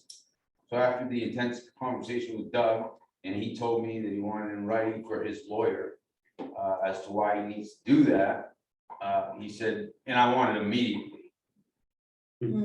So instantly I said, guess what? You're not getting it at all. So I did not write a letter. Instead, I issued that cease and desist via certified letter to Jordan Shaw, stating the same thing, that you cannot do any plumbing activities until that's. But I mean, I already know what's gonna happen. It's just gonna happen at night or on a weekend, you know, something like that. I'm quite sure, because Doug just doesn't want to go by the rules. And I have no idea what their plans are down there. First, I had heard that he just wanted to have like some sort of tables with knick-knack display or some crap like that. He can't have a commercial entity there at all, so I don't know what his plans are. I also heard there may be a bedroom going in there. It's all hearsay at this point, and he is very reluctant to be open with me. He talks to me very snooty and very short with me. He doesn't give me the information that I want. I wanted access to the barn 2 weeks ago, and he said, I'm out of town. And I said, well, somebody else got to have a key to the barn. Your cousin, the owner, George Shaw, got to have a key. And he just danced around and said no. He said, we'll meet Tuesday. I got hung up with a DEP Tuesday, and I didn't make the appointment. Unfortunately, that was kind of me to blame, but I was doing bigger and better things at that point. I was a shoreline, was getting ripped up with trees, getting knocked down, but so that's kind of where that stands right now. And I did put that cease and desist on the window, and then Lorna, the current town manager, said, I drove by this morning and I didn't see it. Mary Vogel confirmed, so they tore that down, and hence the reason the certified letter. Does that answer your question? Yeah. It gives me some insight. Yes. And that's all I have for information right now. So the permit that Alan is submitting, he's submitting the permit after the work is done. No, he submitted the permit, and I talked to him on the phone.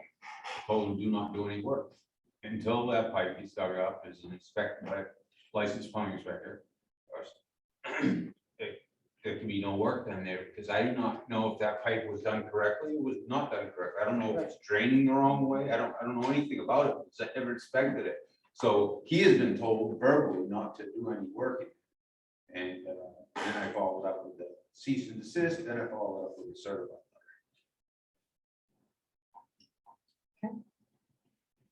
Answers that question. Yeah. Great. So that's another good reason why we need 40-hour CBO. Just that stuff alone took up a lot of my time. This 142 wasn't camper, holy crap. I Oh, yeah, I was spent so gonna much say, that took time. most of your time with those two. Oh, I've been down there so much. I mean, I did the math, and I made 9 trips down to the barn. And, you know, most of them I couldn't get in, and nobody's there, or I wouldn't open the door. The last time I was in there, there was some carpentry work being done, which I have no jurisdiction over, and it's fine. And none of the carpenters would tell me what they're doing. However, when I was initially there, back in the spring, I think May, there was a bathroom frame. I could see it was a bathroom. I used to be a carpenter. I noticed. And there was a hot water tank sitting in there. It wasn't connected to anything, but it was obvious there was a bathroom going in. And so consequently, I went down a week or two later, and there was a shower stall in there, not connected, but in there. So, I mean, obviously there's a bathroom going in there. Now, that doesn't affect the septic system, because it doesn't go by bathrooms, it goes by bedrooms. However, once again, that pipe needs to be inspected, and that's the underlying factor. And like I said, Doug is like. They were delivering supplies there. I don't know if it was today or yesterday. Plumbing supplies. No, it looked to me like construction supplies. Okay. If you- Yeah, and I don't have any jurisdiction over carpentry or electrical Yeah. here in this town, so they're welcome to do that, but if they had a bedroom, that affects the septic system. So that would get the whole board, they'd have to come to the board, they have to present their HET 200 for the septic system, see if they can handle it. And you may have more information about it than I, but I thought there was some sort of clause or something in the past where they weren't supposed to put another bedroom added to the inn via the barn. I don't know anything really about it. I don't know if you know. I just heard a lot of discussion that may or may not be true. so Right, and certainly we want- that's what I'm getting, is just a bunch of hearsay, other than that plumbing, internal plumbing permit. But all the work they've done, the roof and the girders and the windows and all of that does not need a building, does not need a permit. Okay, I didn't think so, but somebody was telling me they did, Unless and they they're were gonna have to adding- rip it all out. Unless they're adding bedrooms or something, they have a right to remodel Yeah, it. But they can't If they're expand. adding bedrooms and stuff, that would be a permissible. Yeah. well, it looks really nice, so I'm glad they don't have to rip it out. But my question is, so when a house sells and it's on shoreline, we're supposed to have an inspection of the septic system. Do we have an inspection of the septic system from when that house sold? I have not looked at that. Because that's been a rule in place before they bought that place. So anything on the shoreline that resells, the town needs an inspection. They're supposed to submit an inspection of the septic system Oh, that's right, that's right. to the town. And that should be in the assessment record, I would think. I've looked at that, it's just concentrating on this illegal pipe. Yeah, well, if they're tying that building into a septic, I mean, my concern is, what is the septic? A lot of those places down there, the septic's are very, very minimal. But So- when Sam put in that commercial kitchen, he must have had to get a plumbing permit, had to get some permit to do that. That was, I thought that 4 or 5 commercial years kitchen ago? was turned down. well, he spent $60,000 or $70,000 Yeah, putting in no, a I thought it was commercial turned- kitchen. I thought it was denied. I don't know. It would have been through the licensed plumbing inspector, correct? So. I don't know, I just know that was what I was quoting from someone who talked to him. Said it was a $60,000 or $70,000 commercial kitchen. he I put don't in. even know what facility we're talking about. Yeah. We're talking the Seven Lakes Inn, almost across from the Village Inn. Oh, And there, The the guy who did the pizza the oven, bed and breakfast. yeah, right. he did right, a right. commercial kitchen, and I just would have figured that had to come to get a permit to put a commercial kitchen in. But maybe not. He wasn't able to use, he was doing that for the pizza thing, and then he got denied, and then he went to the, I'll do a pizza. thing, Right. That's why he went to that, because that was on wheels. And so he wasn't, somehow or another got denied that he could use that kitchen as a commercial kitchen. I don't That's- recall. You said that that commercial kitchen is inside the inn? In In the the lower basement. level, the basement. Used to be an apartment down there, didn't it? I'm not sure. I don't In remember. the inn or in the barn? Not in the barn, in the main building. I don't think there's a commercial kitchen there. Yes, there is. I It know is? there is. Yes. I don't know. I don't remember ever getting a commercial development review application for such a thing. I don't remember that. Maybe you did it. Maybe we did, I just don't remember it. But if I were going to put an upgrade, a commercial like that, would I need a permit? Would I need to come to the town to get a permit? If it's a change of use, or if it It exceeds goes a from certain residential square. to commercial. No, that's been commercial. Yeah, Well, it's right. already commercial. Yeah, that has, but Right, so if And it's the just- barn was actually commercial as yeah, well. right, no. so that would be not, so that would be not a change of use, so that wouldn't trigger it. And if it doesn't exceed a certain square footage in terms of building, then that wouldn't do it, because it's already existing, right? There was something that, because he wasn't able to. And again, I'm going by hearsay as well as Carol, but Glenowitz did all the work on it, and he was telling me about it. So maybe If all it that got got put changed- in without any approvals. If it was a different commercial use and it got changed to a restaurant, that automatically triggers the ordinance. I think that's what. Well, it was a bed and breakfast, so maybe this was just a Okay. kitchen for the bed and breakfast that was, I don't know, but it was a big upgrade. Anyway, More ongoings, huh? So stuff's keeps on happening. going. So I want to get back to Richard. Are there any other updates that you want to provide to us? I think, yeah. That's it. I thought of Dollar General. So, yeah, I think I'm good. On the Okay. CEO update. How did the Smith application sneak through without the pictures and just? I'm an idiot. He's heading out the door. Yeah, short Sorry time. about that. Hey, don't go there because I've been busting my humps to make sure that my incumbent is still well taken care of. I'm even volunteering time to come and help train him or her. I know, and thank you. And I'm gonna follow up on this because I feel as though even though it was dropped in my lap after Gary made some very bad decisions, I think that I should follow up until it is at least this permit is complete. And so that's why I'm gonna work with Andy Dunbar, and get this so that there's a complete permit for you guys. Thank you. Appreciate that, Richard. Anything else? I have a couple things. Yep. First, I never heard what happened at your meeting with regard to the commercial development review ordinance amendments. Oh, yeah. So that language was, it was accepted to go forward. So Okay. Yeah. Thank you. Did the developer of the proposed solar farm show up or not? there was a representative, I can't remember his name, but he was in the back left from the table here. I think it was the Is that guy right? that did the emails. It could have been, I don't recall, but he stood and spoke and he had some things to say about it. He tried to be very complimentary to what the board had done so far. He just felt that it was inadequate for what he viewed would be his type of, what that application certainly had in front of him now, or for eventually from now. And I think he also tried to say, the future developments also would be curtailed by the language. Well, and I was glad Craig stood up and said, you know, our other ordinance say what, 10 acres are limited to 10 acres? Wasn't that his point? He wanted it larger? Subdivision ordinance, we can't take that at all. Yeah.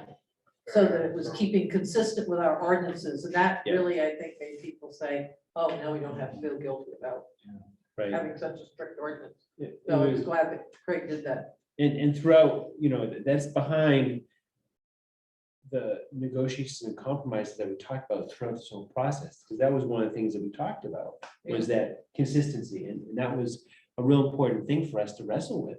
Yeah, So it was important for us too, so it was a good thing. but to have it in a public meeting and have it on the record, I thought Yep. was really good. So Peter, I was wondering if we could place, doesn't have to be right away, but on a future agenda, a discussion about an additional standard condition of approval for shoreline zoning permits. And that condition would in essence be like the one we have for commercial development review ordinance. That basically says what you got approval for is what you applied for, nothing more. Right. And my intent in raising this, and this is after discussions with Richard, is that it would allow it would make it clear for the future code enforcement officers in terms of inspecting and enforcing the permits that this board issues, so they're not friggin' works of fiction. Right. It's just one more way to clean up the public record. Yeah. So if we could maybe have a discussion about that at some point, I would appreciate it. I think it would be, as we heard today, and this is just the tip of the iceberg. We're dealing with this town's had a culture of not enforcing its ordinances for decades. Right. And we're seeing the price for that. And I think this board has an obligation to, do the best job we can, so that our permits are enforceable. So I guess I got a question about that. So what happens to a citizen that decides to do whatever he wants to do, and then they come after the fact of the board? Do we have a fee that they have to pay? Do we charge them twice the amount of taxes? What is if you break the rules, what is the consequence? Well- One is that they have to pay twice the fee amount. How much is that? Well, it's whatever the fee is based upon whatever they're doing. Yeah. It differs. So like in an instance, recently I had a plumbing issue where folks did some work and it was terrible, by the way. I had to get the state involved and it's a mess down there. But so I made them put a permit in for what they'd already done, and then I charged them double the fee for the permit, which, I mean, really. Yeah, no, What is all that's- the fees? That's a pittance. Yeah, so this particular permit was only a $40 permit, so they paid $80, so it's really just a slap on the wrist.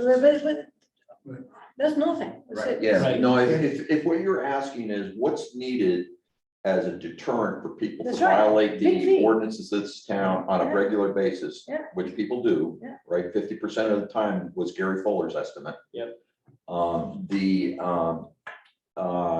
I don't know the real good answer to that question because this town's had cases where somebody that's wealthy has told their contractors to go ahead and violate the shoreline zoning. I'm clear all this vegetation along Great Pond and I'll pay whatever the penalty is. Yeah. Ended up paying $90,000, probably a little bit more than what they were expecting, but you know, a prominent citizen of Waterville. Yeah. I And wonder what that was. Yeah. yeah, right, Yeah.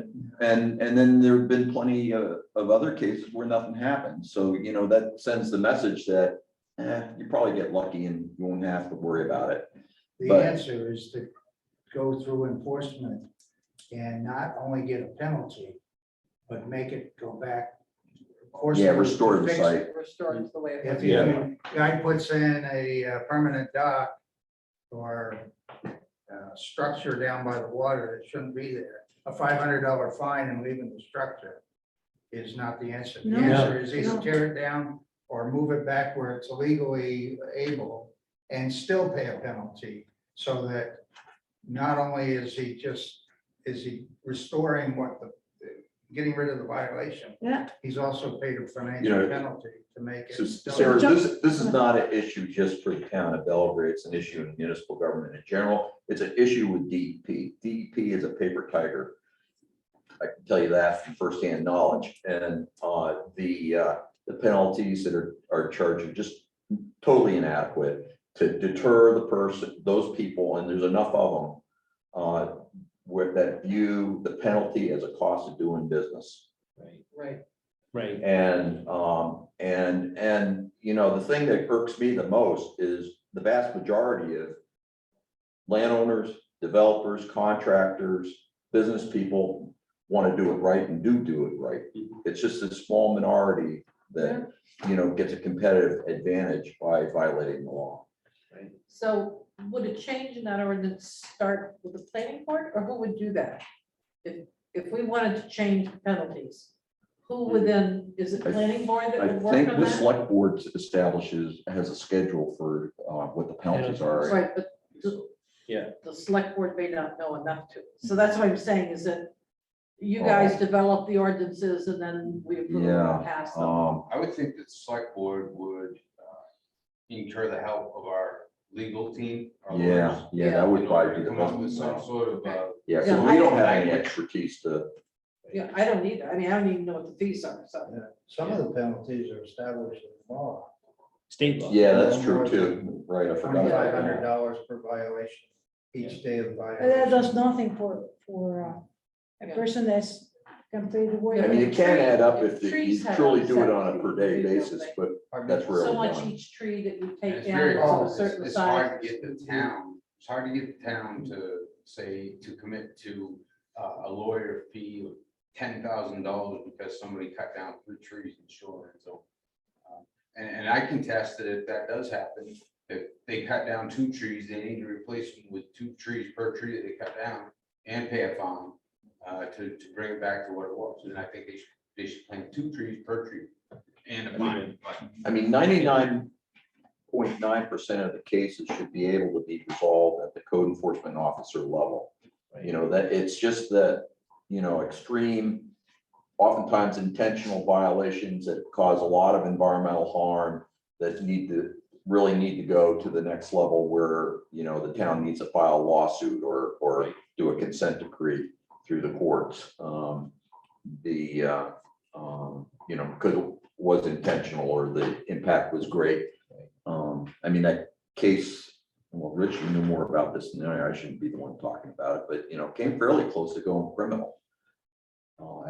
And could have probably, one because with it the was net- intentional. The with the $90,000. Yeah. Yeah, right. Yeah, that was definitely intentional. And if it weren't, I think my feeling is that, understanding, if it weren't for Denny Keschel, who was the town manager at the time, Gary didn't even want to issue a notice of violation for that site.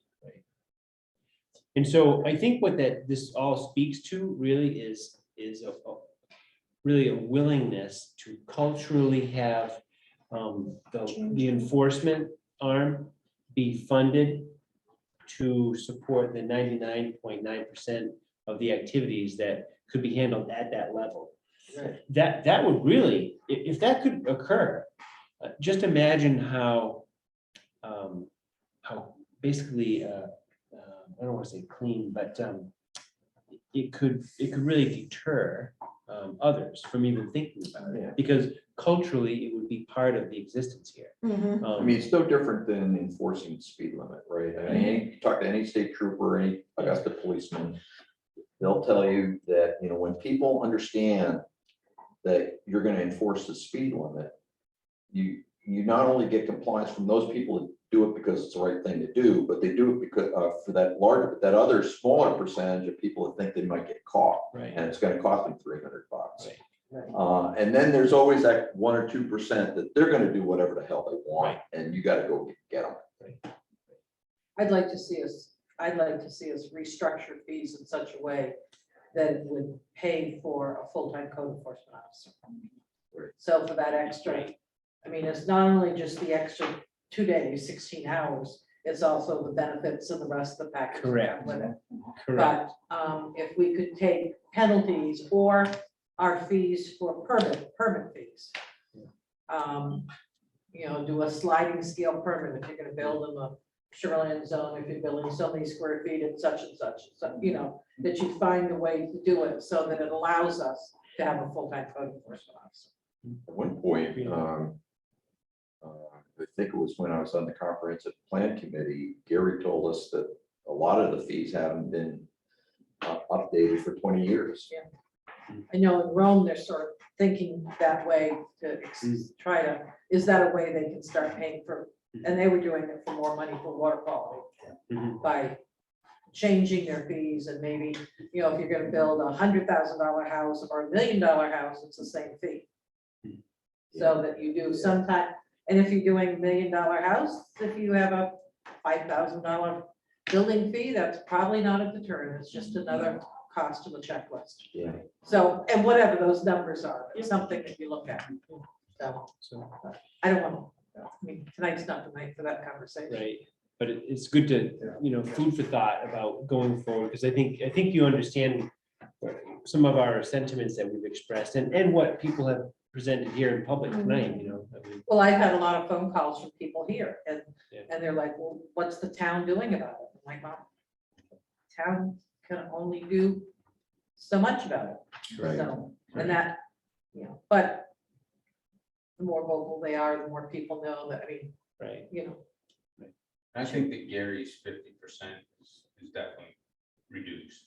Is what? Has been reduced. I don't think that there's 50% of the community that are doing it illegally. I think the number's lower than that. Now, in my 9.5 months, I would say it's down to like 20%. Yeah, and that was just Gary's Right. best guess, because there's no documentation. And from what I understand, he wasn't very No record. proactive in the community, so how can you even come up with the number, you know? I don't know. I just think it's not that high right now. Nine and a half months, seems like it was just yesterday. Yeah. Beginning of January. So I think you're giving us a good subtle hint, which I appreciate. which, Not a you know, problem. Maybe we could wrap it up if you don't mind. So was there anything else that we? If we could just place that on the agenda for, you know, Yeah. a more thorough discussion. Yeah, that'd be great. And I know you're going away, but if we could just pass a note on to somebody who's our next CEO to place that on the agenda. Actually- I'll actually, raise it again. Sarah, if you don't mind, you know, because I know you're doing the minutes. Yeah. If you could say, just a reminder, tickler, that we Do I have that. smell paella? I think so. Well, yeah, So, hearing that, yeah. are we done?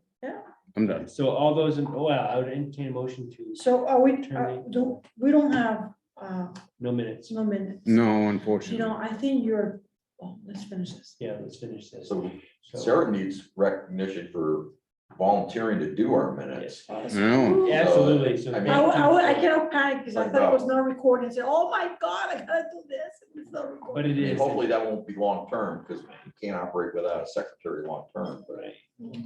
So thank you, Sarah, for No problem. volunteering to do the minutes. We My appreciate that. pleasure. So for tonight's meeting, if we've concluded the business, I would entertain a motion to, I'll make a motion to adjourn. and seconded. I second it. Any more discussion?